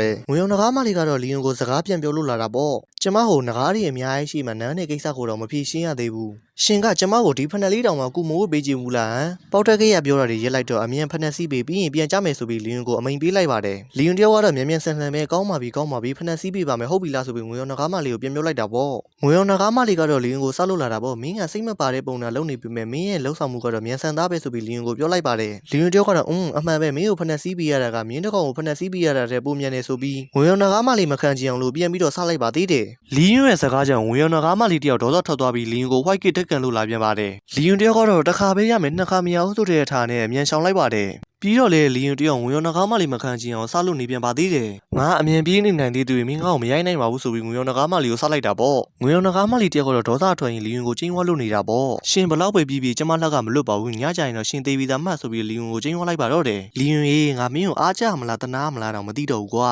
ကဲဒီလိုနဲ့ပဲနောက်တစ်နေ့မနေ့ကိုရောက်ရှိလို့လာတာကိုတော့မြင်တွေ့ရမှာပဲဖြစ်ပါတယ်မီယွန်လေးတယောက်ကတော့ကောင်းကင်ဘော်ကိုလှမ်းကြည့်ကဒီမှာဆိုပြီးလက်ရင်ပြလို့နေတာပေါ့တိမ်တိုက်တီကြားကကောင်းကင်ဘော်မှာရှိလို့နေတာကတော့အေယာမနဂါးကြီးတစ်ကောင်ပဲဖြစ်ပါတယ်လီယွန်တယောက်ကတော့ကောင်းကင်ဘော်မှာရှိတဲ့နဂါးကြီးကိုကြည့်ရင်ငွေရောင်နဂါးမလေးကိုအဲ့ဒီနဂါးကြီးရဲ့အကြောင်းကိုမေးလို့လာတာပေါ့လီယွန်တယောက်ကတော့အဲ့နဂါးကြီးရဲ့ပုံစံကငွေရောင်နဂါးမလေးမင်းရဲ့ပုံစံထက်အများကြီးကြီးတာပဲဆိုပြီးမေးလို့လာပါတော့တယ်ငွေရောင်နဂါးမလေးကတော့လီယွန်ကိုအဲ့ဒီအေယာမနဂါးကြီးရဲ့အကြောင်းကိုရှင်းပြလို့လာတာပေါ့ဒီလိုမျိုးအေယာမနဂါးကြီးတွေကရွယ်စားကြီးပေမဲ့အင်အားသိပ်မကြီးကြဘူးသူတို့ကစိတ်တည်ငြိမ်ပြီးတီးခတ်နိုင်စွာမြင်တာကြောင့်နဂါးမျိုးနွယ်စုထဲမှာဆိုရင်သူတို့ကတည်ယူဖို့ဆောင်ရင်နဂါးအဖြစ်အလုပ်လုပ်ကြတယ်လီယွန်တယောက်ကတော့အေယာမနဂါးကြီးကိုကြည့်ရင်တည်ငြိမ်နေဟလားဆိုပြီးငွေရောင်နဂါးမလေးကိုမေးလို့လာတာပေါ့ငွေရောင်နဂါးမလေးကတော့ထပ်ပြီးတော့အေယာမနဂါးကြီးတွေအကြောင်းရှင်းပြလို့လာပါတော့တယ်ပြောကြတာကတော့အေယာမနဂါးကြီးတွေကမွေးဖွားလာတဲ့အချိန်ကနေစပြီးတည်ဆုံးချိန်အထိသူတို့ရဲ့အပြုအမူကိုအမြဲဆောင်ထိန်ကြတယ်အဲ့ဒါကြောင့်သူတို့ကိုအကယ်ဒမီကနဂါးပေါက်လေးတွေကိုအကျိုးအပိုးလုပ်ဖို့ခန့်ထားတာပေါ့ဆိုပြီးလီယွန်ကိုရှင်းပြလိုက်ပါတော့တယ်လီယွန်နဲ့ငွေရောင်နဂါးမလေးတို့စကားပြောနေတဲ့အချိန်မှာပဲအေယာမနဂါးကြီးစီကထူးဆန်းတဲ့လင်းရောင်တန်းကလီယွန်ရှိကိုကြားရောက်လို့လာပါတော့တယ်အဲ့ဒီလင်းရောင်တန်းထဲမှာရှိလို့နေတာကတော့နော်ဝေလေးပဲဖြစ်ပါတယ်ဒီအခါမှာပြောချင်တာကဘာလဲဆိုတော့အဲ့ဒီနဂါးဘွားကနေခုံဆင်းလာလို့ရတယ်လေကွာအခုဟာကြတော့ကွာ UFO ဘွားကနေပြီးတော့လင်းရောင်တန်းကြာပြီးတော့အပေါ်ကနေဂျိုသားတွေဆင်းလာတယ်လို့ပုံစံမျိုးကြီးဖြစ်နေတယ်မင်းဟာကြီးကပြီးတော့လေရွှေပြောင်းအစီရင်နဲ့တွားနေလာတယ်ဆိုရင်လည်းလက်ခံပြီးလို့ရပါသေးတယ်အခုဟာကြီးကကြတော့ပြောတတ်တော့ဗျာအဲ့ဒီလောက်ကြီးကြတော့ကဲဇလန်းမပြန်ဆန်းရမယ်ဆိုရင်တော့နော်ဝေလေးတယောက်ငွေရောင်နဂါးမလီကိုပြန်ရောက်ပါပြီမေမေဆိုပြီးနှုတ်ဆက်လိုက်ပါတယ်ငွေရောင်နဂါးမလီကတော့ကြိုးစိုးပါတဲ့နော်ဝေလေးဆိုပြီးပြန်ပြီးတော့နှုတ်ဆက်လိုက်တာပေါ့မြူရန်လေးတယောက်ကတော့နော်ဝေလေးကိုမမကိုရမ်းလွှဲနေတာပဲဆိုပြီးပြေးပြီးတော့ဖတ်လိုက်ပါတော့တယ်နော်ဝေလေးတယောက်ကတော့ရှက်ရှက်နဲ့ပဲလီယွန်ကိုစကားပြောဖို့အတွက်ကြိုးစားလုပ်နေတာပေါ့ဖေဖေဆိုပြီးတော့ပေါ့လီယွန်တယောက်ကတော့နော်ဝေလေးရဲ့မူရောက်ချင်းနော်ဝေလေးကအခုချိန်လေးငါ့ကိုဖေဖေလို့ခေါ်ရတာကိုအသားမကျသေးဘူးထင်တယ်ဆိုပြီးတယောက်တည်းရေရွှေ့လို့နေပါတော့တယ်ဒီလိုနဲ့ပဲငွေရောင်နဂါးမလေးတို့ရဲ့မိသားစုလေးကဆိုရင်တော့နော်ဝေလေးကြောင်းပြန်တာကိုကြိုလို့လာတာပေါ့လမ်းမှာလည်းသူတို့စကားပြောလို့နေပါသေးတယ်လီယွန်ဖက်ကနေအရင်နော်ဝေလေးကိုသမီးပြန်လာတာဖေဖေတို့ရမ်းဝမ်းသာတာပဲတိလာဆိုပြီးနော်ဝေလေးကိုပြောလိုက်ပါတယ်ပြီးတော့လီယွန်ကသမီးမေမေနဲ့ဖေဖေကသမီးအတွက်သမီးကြိုက်တဲ့ဟင်းတွေအများကြီးလုပ်ပေးထားသေးတယ်တိလာဆိုပြီးနော်ဝေလေးကိုပြောလိုက်ပါသေးတယ်ဒီလိုနဲ့ပဲလီယွန်တို့ရဲ့မိသားစုလေးကဆိုရင်တော့လမ်းမှာစကားတွေပြောရင်းငွေရောင်နဂါးရေးတိုက်စီကိုရောက်ရှိလို့လာပါတော့တယ်ငွေရောင်နဂါးမလေးကတော့နော်ဝေလေးရဲ့စမှုပွဲရလက်တွေကိုစစ်ဆေးလို့နေတာပေါ့နော်ဝေလေးကတော့ညံကောင်းတာဖြစ်သည့်အတွက်ဘာသာစုံမှာအမှတ်ပြည့်နဲ့ပထမရခဲ့ပါတယ်နော်ဝေလေးကတော့မျက်နှာလေးစူပုတ်ပုတ်နဲ့ဆော်ရီလေးကိုကင်ကသူ့တဘာသာမှာအမှတ်ပြည့်မရခဲ့တဲ့အကြောင်းကိုပြောလို့လာတာပေါ့နောက်ထပ်တဘာသာကြံလေးတဲ့ရုပ်ပိုင်းဆိုင်ရာကြန့်ခိုင်တန်ဆွမ်းခြင်းတဲ့အတိတ်မှာတော့သမီ65မှတ်ပဲရခဲ့တယ်ပထမမရခဲ့ဘူးဆိုပြီးငွေရောင်နဂါးမလေးကိုပြောလို့လာပါတယ်ကျွန်တော်တို့ဆိုရင်40မှတ်ဖိုးလောက်ရပြီဆိုတာနဲ့ဆီယာမကိုဖြေလော်စာရဲအပ်ပြီးထပြန်တဲ့ကောင်တွေပါငွေရောင်နဂါးမလေးကတော့နော်ဝေလေးအမှတ်ပြည့်မရတာကိုအမငယ်အောင်လို့အဲ့ဒါကတောင်းပန်စရာမလိုပါဘူးနော်ရဲ့အခုတောင်မှတော်တော်လေးအထင်ကြီးစရာကောင်းနေပြီပဲဆိုပြီးနော်ဝေလေးကိုချီးကျူးလိုက်ပါတော့တယ်ဂျားတဲ့လေးကနေနော်ဝေလေးကပါမေမေပြောတာမှန်နဲ့မြူရလေးရဲ့စိတ်ထဲမှာတော့မမအတော်ဆုံးပဲဆိုပြီးနော်ဝေလေးကိုအမှတ်ပြည့်မရတာဘာမှဖြစ်ပါဘူးစူးစမ်းထားဆိုပြီးအားပေးလိုက်ပါတော့တယ်လီယွန်တယောက်ကတော့နော်ဝေလေးရဲ့ဖြေလော်စာရဲဒီကိုကြည့်ရင်ခဏတာမှင်သက်လို့နေပါတော့တယ်လီယွန်တယောက်ကတော့မြူရလေးနဲ့နော်ဝေလေးကိုကြည့်ကဇော်ကျွေးပြန်လို့နေတာပေါ့ဒီကလေးနှစ်ယောက်မှာတယောက်ကကျတော့စိတ်ခံစားချက်တွေကိုမဖော်ပြတတ်ဘူးတယောက်ကကျတော့စိတ်ထဲရှိတဲ့အတိုင်းအကုန်ထုတ်ပြောပြတတ်တယ်ဆိုတော့နော်လေးကိုနှင်းသိမ့်ဖို့အတွက်ကအဖေဖြစ်တဲ့ငါ့ပုံမှာမူတည်သွားပြီပဲဆိုပြီးလီယွန်တယောက်တွေးလို့နေပါတော့တယ်လီယွန်တယောက်နော်လေးဘာကြောင့်အမှတ်ပြည့်မရတယ်လဲဆိုတာကိုစစ်ဆေးလို့နေပါတော့တယ်အပြေးလေးချင်းအိဋ္ဌမှတင်ဝိမဒါဒီကအခြေခံလေးချင်းကနေမလားနော်ဝေလေးရဲ့ပြိုင်ပွဲတွေက4နှစ်5နှစ်အရွယ်တွေဆိုတော့နော်ဝေလေးရဲ့ကြံခိုင်မှုကသူတို့ထက်ပိုပြီးအားနည်းနေတယ်ဆိုတာကတော့ပုံမှန်ပါပဲလေလီယွန်တယောက်နော်ဝေလေးကိုသူ့ရဲ့ဖြေလာစာရီလေးကိုပြကဒီမှာကြည့်နော်ဝေလေးသမီးကပြိုင်ပွဲ10ခုမှာ9ခုတောင်နိုင်တာမို့လားပြီးတော့အတန်းထဲမှာလည်းအမှတ်ပြည့်နဲ့ပထမရတာလေအဲ့ဒီတော့ဖေဖေပြောချင်တာကသမီးကဒီကောင်စုံလေးတွေလောက်မတန်ပါပေမဲ့သမီးရဲ့နီးပြူဟာနဲ့တိုက်ခိုက်တဲ့စွမ်းရည်ကတော့သူတို့ထက်အပြည့်အသက်တာပြီးသားပဲဒီတော့သမီးအနေနဲ့တတိယပဲရလို့ဆိုပြီးစိုးရင်စရာမလိုပါဘူးအနာဂတ်ကျရင်သမီးသူတို့ကိုပြန်ပြီးအနိုင်ယူနိုင်မဲ့အခွင့်အရေးတွေရှိလာအောင်ပါဆိုပြီးနော်ဝေလေးကိုအားပေးလိုက်ပါတော့နော်ဝေလေးကတော့မျက်နှာလေးစူပုတ်ပုတ်နဲ့လီယွန်ကိုစကားပြောလို့လာပါတယ်မိမိကပြောတယ်ဖေဖေကျောင်းတက်တုန်းကဘာပဲလုပ်လို့အမြဲတမ်းပထမရနေကြတဲ့လီယွန်တယောက်ကတော့နော်ဝေလေးစိတ်ကျဉ်တတ်သွားအောင်လို့တကယ်တော့လေဖေဖေကျောင်းသားတက်တုန်းကပထမနေရာကိုရခဲ့တာမဟုတ်ဘူးနောက်ပိုင်းမှာမစုံမနစ်ပဲဇွဲရှိရှိနဲ့ကြိုးစားအထောက်ခဲ့တာကြောင့်သာပထမနေရာကိုရယူနိုင်ခဲ့တာသမီးမှာအချိန်ကြီးအများကြီးရှိပါသေးတယ်အမားတစ်ခုလုံးမယုံနဲ့စိတ်တက်မကြလိုက်ပါနဲ့ရှေ့လျှောက်သမီးဒီတက်ပူကောင်းလုံးနိုင်လာမှာပါဆိုပြီးနော်ဝေလေးကိုအားပေးလိုက်ပါတော့တယ်အဲ့ဒီကြားတော့မှပဲနော်ဝေလေးတယောက်ကိုယုံကြည်ချက်တွေရှိလာက ပြတ်သားတဲ့အကြည့်တင်တဲ့လီယွန်ကိုကြည့်ကဟုတ်ကဲ့သမီးသိပါပြီဆိုပြီးလီယွန်ကိုပြောလိုက်ပါတော့တယ်မြူအန်လေးကတော့သူ့အဖေဖြစ်တဲ့လီယွန်ကိုမေကွန်းတစ်ခုမေးလို့လာပါတော့တယ်ဖေဖေကရမ်းသားမာတာဆိုတော့ဖေဖေနဲ့မေမေနဲ့တိုင်ဘယ်သူနိုင်မလဲယင်ဆိုပြီးတော့မေးလို့လာတာပေါ့လီယွန်နဲ့ဝေယောင်နဂါမလီတို့ကတော့ဗျိုင်းတူပဲဖေဖေပေါ့မေမေပေါ့ဆိုပြီးပြောလို့လာပါတော့တယ်အပိသက်ကြားပြန်တော့လဲသူနိုင်မယ်ငါနိုင်မယ်ဆိုပြီးတယောက်နဲ့တယောက်ရံပြစ်လို့နေပါသေးတယ်လီယွန်တယောက်ကတော့မြူအန်လေးနဲ့နော်ရီလေးတို့ရဲ့ရှေ့မှာလေကြီးလေကျယ်တွေပြောလို့နေပါတော့တယ်ဖေဖေကအရင်ကတယောက်ချင်းရှင်တိုက်တဲ့တိုက်ပွဲတွေမှာဘယ်သူ့ကိုမှမရှုံးခဲ့ဘူးလေလက်ပလာချင်းတိုက်တာပဲဖြစ်ဖြစ်လက်နက်ချင်းရှင်တိုက်တာပဲဖြစ်ဖြစ်မော်နဲ့တိုက်တာပဲဖြစ်ဖြစ်ပေါ့ဒီတော့ဖေဖေကပဲနိုင်မှာပဲဆိုပြီးလီယွန်တယောက်ဝေယောင်နဂါမလီကိုမတိမတာစိန်ခေါ်လို့နေပါတော့တယ်ဝေယောင်နဂါမလီကလည်းဘယ်ကြောခံမလဲသူလီယွန်ကိုနိုင်နေဆိုတဲ့အကြောင်းတွေကိုပြောလို့လာတာပေါ့မေမေကအကယ်ဒမီမှာတုန်းကတိုက်ပွဲတိုင်းကိုတော့နိုင်မရခဲ့ဘူးဆိုပေမဲ့အဓိကတိုက်ပွဲဒီမှာတော့မေမေကအမြဲတမ်းအနိုင်ရခဲ့တယ်ဆိုပြီးမြူအန်လီနဲ့နော်ရီလီတို့ကိုပြောပြနေသလိုလိုနဲ့အမှန်တကယ်ကတော့လီယွန်ကိုဓာတ်ရိုက်စိတ်ခေါ်နေတာပဲဖြစ်ပါတယ်နောက်ဆုံးမှာတော့ဝေယောင်နဂါမလီနဲ့လီယွန်တို့တယောက်နဲ့တယောက်ခေါင်းချင်းဆိုင်ကရံဖြစ်လို့နေပါတော့တယ်အရင်ဦးဆုံးဝေယောင်နဂါမလီကလီယွန်ကိုမခံချင်အောင်လို့စကားစားလို့လာတာပေါ့ရှင်ကျမကိုမနိုင်ခဲ့လို့လက်ထက်ခဲ့ရတာမဟုတ်လားပြီးတော့ဖန်ခံရတယ်လေဆိုပြီးလီယွန်ကိုမခံချင်အောင်ဆော့လိုက်ပါတော့တယ်ကျွန်တော်တို့ရဲ့လီယွန်ကလည်းဝေယောင်နဂါမလီမခံချင်အောင်လို့ပြန်ပြီးတော့စကားစားလို့လာပါတော့တယ်မင်းငါ့ကိုမနိုင်လို့ပဲမြေအောင်ခဲတန်းမှာတော့ဒီချစ်စရာကောင်းတဲ့ကလေးနှစ်ယောက်ရှိလာတာမဟုတ်ဘူးလားဝေယောင်နဂါမလီကတော့လီယွန်ကိုဒါဆိုရင်အပြင်ထွက်ပြီးငါတို့နှစ်ယောက်ဘယ်သူနိုင်မလဲဆိုတာကိုတိုက်ကြည့်ကြမလားလီယွန်ကလည်းသွားတာပေါ့ငါမင်းကိုတိုက်ချစ်နေတာနဲ့အတော်ပဲဆိုပြီးနှစ်ယောက်သမားရေးတိုက်ရဲ့အပြင်ဘက်ကိုအပြိုင်ဆိုင်နဲ့ပဲထွက်လို့သွားပါတော့တယ်မြူအန်လီတယောက်ကတော့သူစားလိုက်တဲ့စကားကြောင့်လီယွန်နဲ့ဝေယောင်နဂါမလီတို့ရဲ့ဖြစ်ပျက်ကိုကြည့်ရင်ဇော်ကျွေးပြန်လို့လာပါတော့တယ်နော်ရီလီကတော့မျက်လုံးကလေးတွေရောင်တောက်နေကသူ့အမဖြစ်တဲ့နော်ရီလီကိုစကားပြောလိုက်ပါသေးတယ်ဖေဖေနဲ့မေမေတို့တကယ်တိုက်ကြတော့မှလားဆိုပြီးတော့ပေါ့နော်ရီလီတယောက်ကတော့မြူအန်လီရဲ့လက်ကိုဆိုကလာသူတို့နောက်ကိုလိုက်ကြည့်ရင်သိရလိမ့်မယ်ဆိုပြီးတော့ခေါ်သွားပါတော့တယ်ဒီလိုနဲ့ပဲလီယွန်နဲ့ဝေယောင်နဂါမလီတို့ကတော့ကွင်းမြင်လေမှာလေ့ကျင့်ကနေလှုပ်လို့နေပါတော့တယ်မြူအန်လီနဲ့နော်ရီလီတို့ကတော့မုတ်ထုတ်တွေကိုစီနဲ့မသိရင်ရုပ်ရှင်သွားကြည့်နေတဲ့အတိုင်းပါပဲမြူအန်လီကတော့နော်ရီလီကိုမေကွန်းတစ်ခုမေးလို့လာတာပေါ့မမလည်းဖေဖေနဲ့မေမေဘယ်သူပူတော်လဲသိကျင်တယ်မလားနော်ရီလီကတော့မမရဲ့ဆရာကပြောဘူးတယ်ကျွမ်းကျင်သူတွေတိုက်ခိုက်တာကိုကြည့်ရတာကလည်းမမတို့ရဲ့တိုက်ခိုက်စွမ်းရည်ကိုတိုးတက်စေတယ်တဲ့မြူအန်လီတယောက်ကတော့ဝါးတကယ်လားဆိုပြီးနော်ရီလီကိုမေးလိုက်ပါသေးတယ်ဝေယောင်နဂါမလီကတော့လီယွန်ကိုဆောက်လို့လာပါတော့တ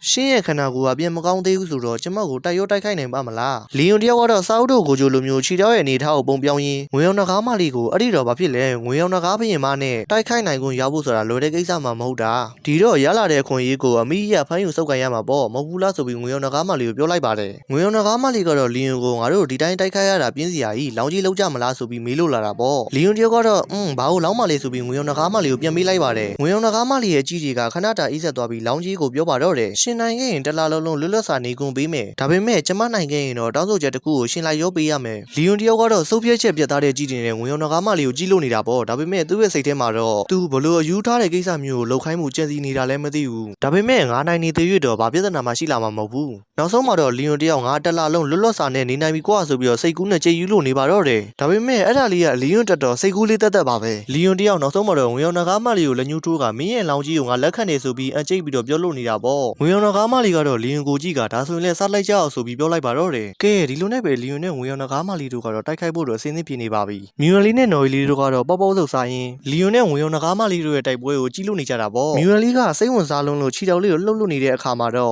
ာ့သူ့ရဲ့ဘေးနန်းကဖြိုရည်ဘူးလေးကိုတိုက်ပြီးမှောက်လို့သွားပါတော့တယ်မြူအန်လီရဲ့ဘေးနန်းကဖြိုရည်ဘူးလေးမှောက်သွားတဲ့ချိန်ကြာတော့မှပဲလီယွန်နဲ့ဝေယောင်နဂါမလီတို့ရဲ့တိုက်ပွဲကဆက်လို့လာပါတော့တယ်မြူအန်လီတယောက်ကတော့မှောက်ကျသွားတဲ့ဖြိုရည်ကိုလေးကိုကြည့်ကငါနှစ်သီးဖြိုရည်လေးဆိုပြီးဝမ်းနေလို့နေတာပေါ့လီယွန်တယောက်ကတော့လျှက်စီးတဲ့မြန်တဲ့အချိန်နဲ့ဝေယောင်နဂါမလီရဲ့ရှိကိုရောက်လို့လာပြီးအားပါတဲ့လက်သီးချက်နဲ့အတူဝေယောင်နဂါမလီကိုပထမဆုံးစတင်တိုက်ခိုက်လို့လာတာပေါ့ဝေယောင်နဂါမလီကတော့ချက်ချင်းပဲလီယွန်ရဲ့တိုက်ခိုက်ချက်ကိုခုခံလိုက်တဲ့အပြင်သူ့ဘက်ကနေလည်းလီယွန်ကိုအမီးနဲ့တိုက်ခိုက်လို့လာပါတော့တယ်လီယွန်တယောက်ကတော့ဝေယောင်နဂါမလီရဲ့အမီးတိုက်ခိုက်ချက်ကိုမတိအောင်လို့အမြန်ရှောင်လိုက်ရပါတယ်ပြီးတော့လေလီယွန်တယောက်ဝေယောင်နဂါမလီရဲ့တိုက်ခိုက်ချက်တွေကိုလှင်းမြန်စွာနဲ့ပဲရှောင်လို့နေပြပါတော့တယ်လီယွန်တယောက်ကတော့ဝေယောင်နဂါမလီကိုတံပြန်တိုက်စစ်ဖွင့်တဲ့အနေနဲ့ဝေယောင်နဂါမလီကိုရှော့ထိုးပြီးကန်လိုက်ပါတော့တယ်ပထမဆုံးထိတိုက်တွေးကြတဲ့အခါမှာတော့ဝေယောင်နဂါမလီတယောက်နောက်တော့နေငယ်ဆုပ်လို့သွားပါတော့တယ်ဝေယောင်နဂါမလီကတော့လီယွန်ရဲ့အနီးကပ်တိုက်ခိုက်နိုင်တဲ့စွမ်းရည်ကိုကြည့်ကအနေငယ်စဉ်းစားလို့နေပါတော့တယ်ငါကသူ့လိုတိုက်ခိုက်ရင်မကောင်းဆိုတော့ဝေဝေးကနေတိုက်တာပိုကောင်းမယ်ဆိုပြီးဆုံးဖြတ်ချက်ချလိုက်ပါတော့တယ်လီယွန်တယောက်ကတော့ဝေယောင်နဂါမလီကိုအနီးကပ်တိုက်ခိုက်လို့လာအောင်စလို့လာတာပေါ့ဘရင်မကြီးကိုကြည့်ရတာအနီးကပ်တိုက်ခိုက်ရတာကိုမကြိုက်ဘူးထင်တယ်ငွေရောင်နဂါမလီကတော့လင်းရွက်ခဝေးဝေးမှာခရဲရောင်မိတောက်တွေကိုစူးစီးလို့နေပါတော့တယ်ငွေရောင်နဂါမလီကတော့လင်းရွက်ကိုငါနင်းကိုရိုက်နိုင်နိုင်သေးရဲ့အကုန်စင်ပြေတယ်ဆိုပြီးလင်းရွက်ကိုခရဲရောင်မှုံမိတောက်တွေနဲ့တိုက်ခိုက်လို့လာတာပေါ့လီယွန်တယောက်ကတော့ငွေရောင်နဂါမလီပြစ်လိုက်တဲ့ခရဲရောင်မှုံမိတောက်တွေကိုလင်းမြန်စွာနဲ့ပဲရှောင်တိတ်လို့နေရပါတော့တယ်မြူရန်လီတယောက်ကတော့လီယွန်ကိုစိတ်ပူစွာနဲ့ဖေဖေကရှောင်မဲရှောင်နေတဲ့ရှုံးတော့မှလားဆိုပြီးသူ့အမကိုပြောလို့နေတာပေါ့နော်ရီလီကတော့မြူရန်လီရဲ့ရှေ့မှာတိုက်ပွဲကိုတေချာသုံးသပ်လို့ပြတ်လို့လာပါတယ်မဟုတ်သေးဘူးမြူရန်လီဖေဖေကရုပ်ပိုင်းဆိုင်ရာတိုက်ခိုက်မှုတစ်မျိုးတည်းကိုတုံးပြီးမိမိရဲ့တိုက်ကွက်တွေကိုရှောင်နေတာပြီးတော့မိမိ ကနဂါးမီတောက်ကိုတုံးပြီးအဝေးကနေပဲတိုက်ခိုက်နေတာဆိုတော့ဖေဖေက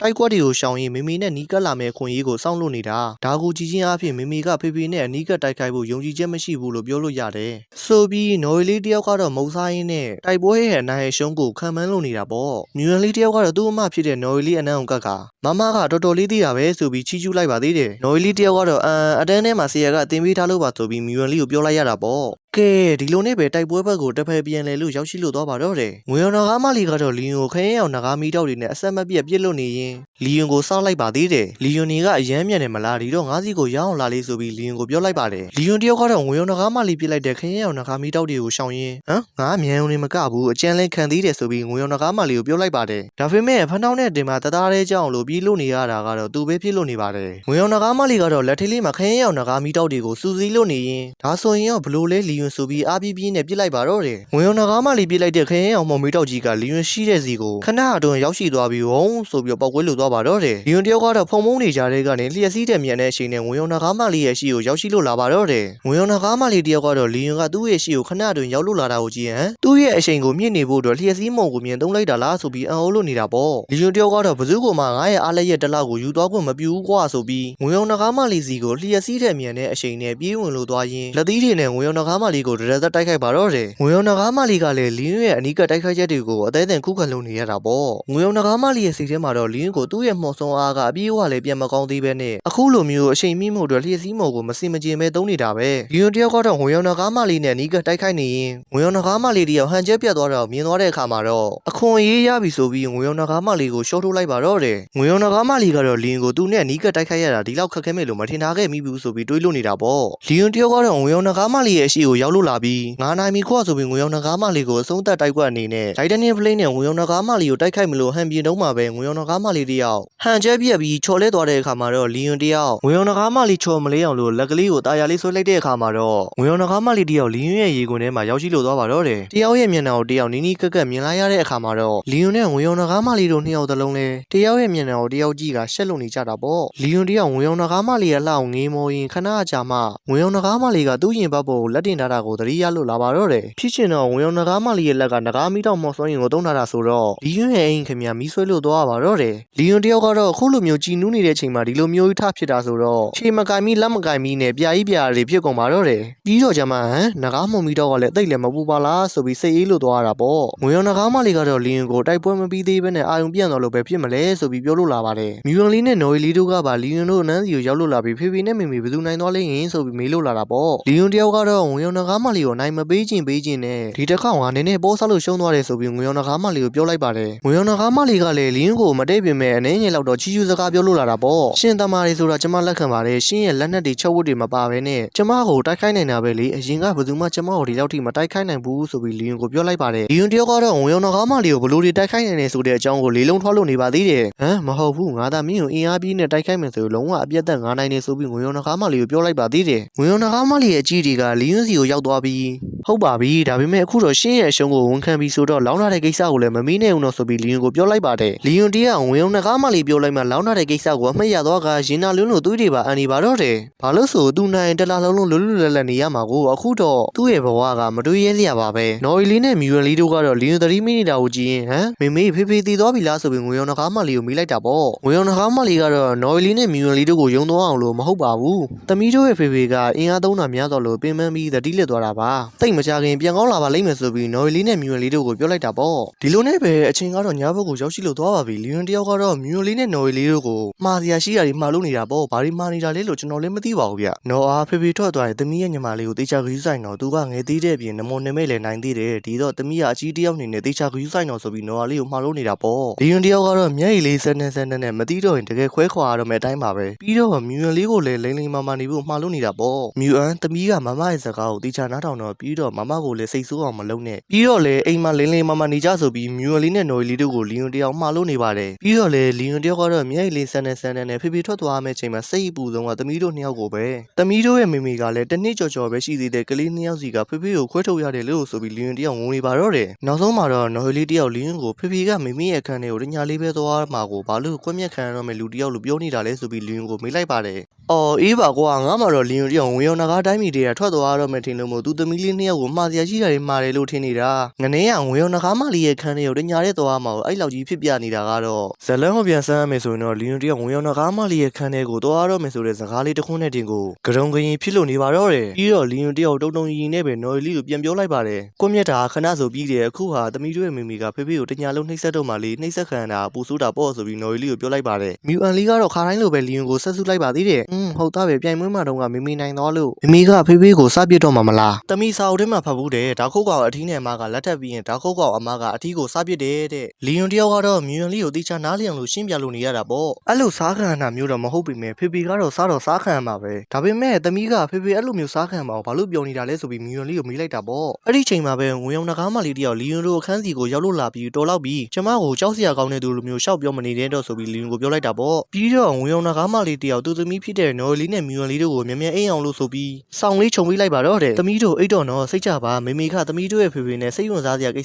စလေးတွေကိုနည်းနည်းလောက်ဆွေးနွေးမလို့ပါဆိုပြီးနော်လီနဲ့မြူအန်လီတို့ကိုပြောလိုက်ပါသေးတယ်လီယွန်တယောက်ကတော့ငွေရောင်နှကားမလေးကိုစိတ်ဝင်စားစရာကိစ္စဆိုတာကငွေရောင်နှကားမလေးကတော့လီယွန်ကိုဥပမာပြောရရင်စက်ကြောက်ပလာရေးဘယ်လိုမျိုးဖြစ်ပေါ်လာလဲဆိုတဲ့ကိစ္စမျိုးကိုပေါ့လီယွန်တယောက်ကတော့ငွေရောင်နှကားမလေးပြောတာကိုသူတွေးချင်တာတွေတွေးနေပါတော့တယ်ဒါကအသက်တစ်ခုမွေးဖွားလာခြင်းကိုပြောချင်တာမလားငွေရောင်နှကားမလေးကတော့လီယွန်ကိုထပ်ပြီးတော့ပြောနေပါသေးတယ်ကဘာကြီးရဲ့စက်ကြက်မှုမျိုးကိုပေါ့ဒါကိုလည်းလီယွန်တယောက်သူတွေးချင်တာတွေတွေးလို့နေပါသေးတယ်လူခနာကိုရဲ့စက်ကြက်မှုမျိုးကိုပြောချင်တာမလားဆိုပြီးငွေရောင်နှကားမလေးကိုပြောလိုက်ပါသေးတယ်မြူအန်လီနဲ့နော်လီတို့ကတော့အဲ့ရတဲ့လီကနေလီယွန်နဲ့ငွေရောင်နှကားမလေးတို့ပြောနေတာကိုကြောင်တောင်တောင်လေးနဲ့နားထောင်လို့နေရပါတယ်နောက်ဆုံးမှာတော့ငွေရောင်နှကားမလေးတယောက်လီယွန်ကိုကြောင်ကလေးကိုကိုင်းတယ်လို့မျိုးဂုတ်ကနေကိုင်းကဘာပဲဖြစ်ဖြစ်ဟာနှုတ်ဆက်နေတာတော်တော့ပြီအခုငါနဲ့လိုက်ခဲတော့ဆိုပြီးလီယွန်ကိုဆွဲခေါ်လို့သွားပါတော့တယ်လီယွန်တယောက်ကတော့မျက်နှာငယ်လေးနဲ့တူခဏလေးနေုံငါနောက်ဆုံးစကားလေးခြံခဲ့ရအောင်မယ်ဆိုပြီးငွေရောင်နှကားမလေးကိုပြောနေပေမဲ့ငွေရောင်နှကားမလေးကတော့လီယွန်ကိုဆွဲခေါ်လို့သွားပါပြီမြူအန်လီတယောက်ကတော့မိသေးပဲနဲ့ခါတိုင်းလိုမျိုးဆက်စုကြည်စိမ့်နဲ့နော်ရီလီကိုမိလိုက်ပါသေးတယ်မေမေနဲ့ဖေဖေကဘာလို့ကြမလို့လဲယင်းဆိုပြီးတော့ပေါ့နော်ရီလီတယောက်ကတော့မြူအန်လီကိုမမလည်းမသိဘူးအိတ်ဆရာရှိတာအိတ်တော့ဆိုပြီးနော်ရီလီကိုပြောလိုက်တာပေါ့နောက်ဆုံးမှာတော့လီယွန်တယောက်ငွေရောင်နှကားရေးတိုက်ရဲ့ဘရင်မာကြီးရဲ့အခန်းထဲကိုရောက်ရှိလို့သွားပါပြီဘေးမှာလဲဝိုင်းပလင်းတွေကိုချလာတာကိုတော့မြေတွင်းရမှာပဲဖြစ်ပါတယ်ငွေရောင်နှကားမလေးကလီယွန်ကိုရှင်းဝိုင်းမတောက်ဘူးလားဆိုပြီးမေးလို့လာပါတယ်လီယွန်တယောက်ကတော့ခက်ပြက်ပြက်ပဲမတောက်ဘူးဆိုပြီးငွေရောင်နှကားမလေးရဲ့မိကုန်းကိုပြန်ပြေးလိုက်တာပေါ့ငွေရောင်နှကားမလေးကတော့လီယွန်ကဝိုင်းမတောက်ဘူးဆိုပြီးပြောလိုက်တဲ့အခါမှာတော့သူ့ရဲ့အကြံစီတွေပြတ်သွားတဲ့အတိုင်းပါပဲဘာလဲနင်းရှုံးရင်ငါရဲ့တောင်းဆိုမှုကိုလိုက်ရောပေးရမယ်လို့ကြေပေးထားတယ်လေခုကြတော့ငါတိုက်တာလေးကိုတော့မတောက်ချင်ဘူးလားဆိုပြီးလီယွန်ကိုမေးလိုက်ပါတယ်လီယွန်တယောက်ကတော့ငွေရောင်နှကားမလေးရဲ့ဖိအားတွေကြောင့်ဇော်ကျူးတွေပြန်လို့လာပါပြ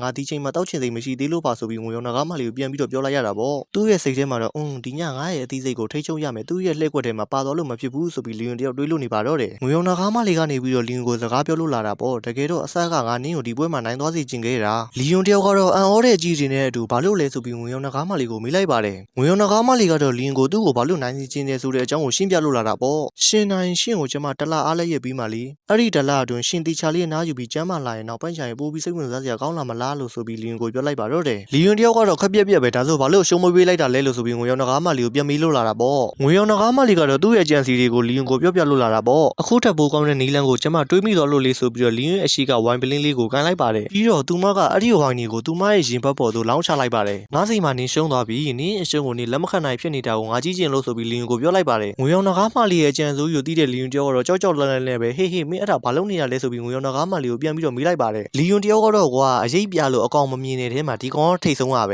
ကျွန်တော်တို့ကတော့ဝိုင်းနေပါမပြောနဲ့အကိုရောပါတဲ့အချိုရည်တောင်မှမတောက်တတ်ပါဘူးဒါပေမဲ့ဒီလိုမျိုးလေးတိုက်လာခဲ့ရင်တော့တောက်မှာပေါ့ဇလန်းကိုပြန်ဆန်းရမယ်ဆိုရင်တော့ငွေရောင်နှကားမလေးတယောက်လီယွန်ကိုသူ့ရဲ့ရင်ဘတ်ပေါ်မှာဖိတ်ကြနေတဲ့ဝိုင်းတွေကိုလီယွန်ကိုတောက်ခိုင်းနေပါတော့တယ်မှန်တော့ဒါဖိတ်ကြနေတဲ့ဝိုင်းတွေမဟုတ်ပါဘူးငွေရောင်နှကားမလေးကိုယ်တိုင်လောက်လိုက်တဲ့ဝိုင်းတွေပဲဖြစ်ပါတယ်ဝိုင်းတောက်ဖူးတဲ့ဆိုရင်တောင်မှအကောင်မလေးမရှိတဲ့ FA လေးတွေမဖြတ်တန်းဘူးတဲ့ live style လို့ပြောလို့ရမယ်အဲ့ဒီတော့ FA လေးတွေမဖြတ်တန်းဘူးတဲ့ live style ဖြစ်တဲ့အတွက်လီယွန်စာတခါတည်းတောက်သွားဖို့ကိုအကြံပေးခြင်းပါတယ်အဲ့ဒီတော့တောက်ချင်နေဆိုရင်လည်း comment မှာတောက်ချင်တယ်လို့မင်းကြအောင်ကျွန်တော်အခု YouTube မှာ recap လုပ်နေတာ subscriber 4000ကျော်သွားပြီဒါပေမဲ့ဗီဒီယိုတစ်ပုတ်တင်တိုင်း like က1000လောက်ပဲရှိတယ်ဗျာအဲ့ဒီတော့နောက်ပိုင်းတွေမှာ subscriber ရှိသလောက် like မရရင်ဒီလိုခန်းတွေကိုဝါပါမယ်ဒီတစ်ခေါက်မှာတော့ကျွန်တော်က bro တို့ကိုမလိုမျိုးထားပြီးပြန်မလာတာဖြစ်တဲ့အတွက်ဒီတစ်ခေါက်တော့ bro တို့ကိုကြီးပါသေးတော့ဆိုပြီးမဝါဘဲနဲ့ထားလိုက်မယ်မှန်တော့ editor bro လေးနဲ့ကျွန်တော်လဲဒီ recap ကကလေးတွေကြီးနိုင်တာလဲဖြစ်တဲ့အတွက်မသိတော့ဘူးထင်လို့ကျွန်တော်တို့လဲဝါဖို့ကြိုးစားပါသေးတယ်ဒါပေမဲ့နှစ်ယောက်ပေါင်းပြီးအချိန်3နာရီလောက်တော့ကြာသွားတယ်ဒီတိုင်းဒီတိုင်းပဲပြီးတော့ကျွန်တော်တို့လည်းဒီတိုင်းပဲဆက်ပြီးတော့ recap ဆက်လုပ်လိုက်ပါတယ်ကဲဇလန်းကိုပြန်ဆန်းရမယ်ဆိုရင်တော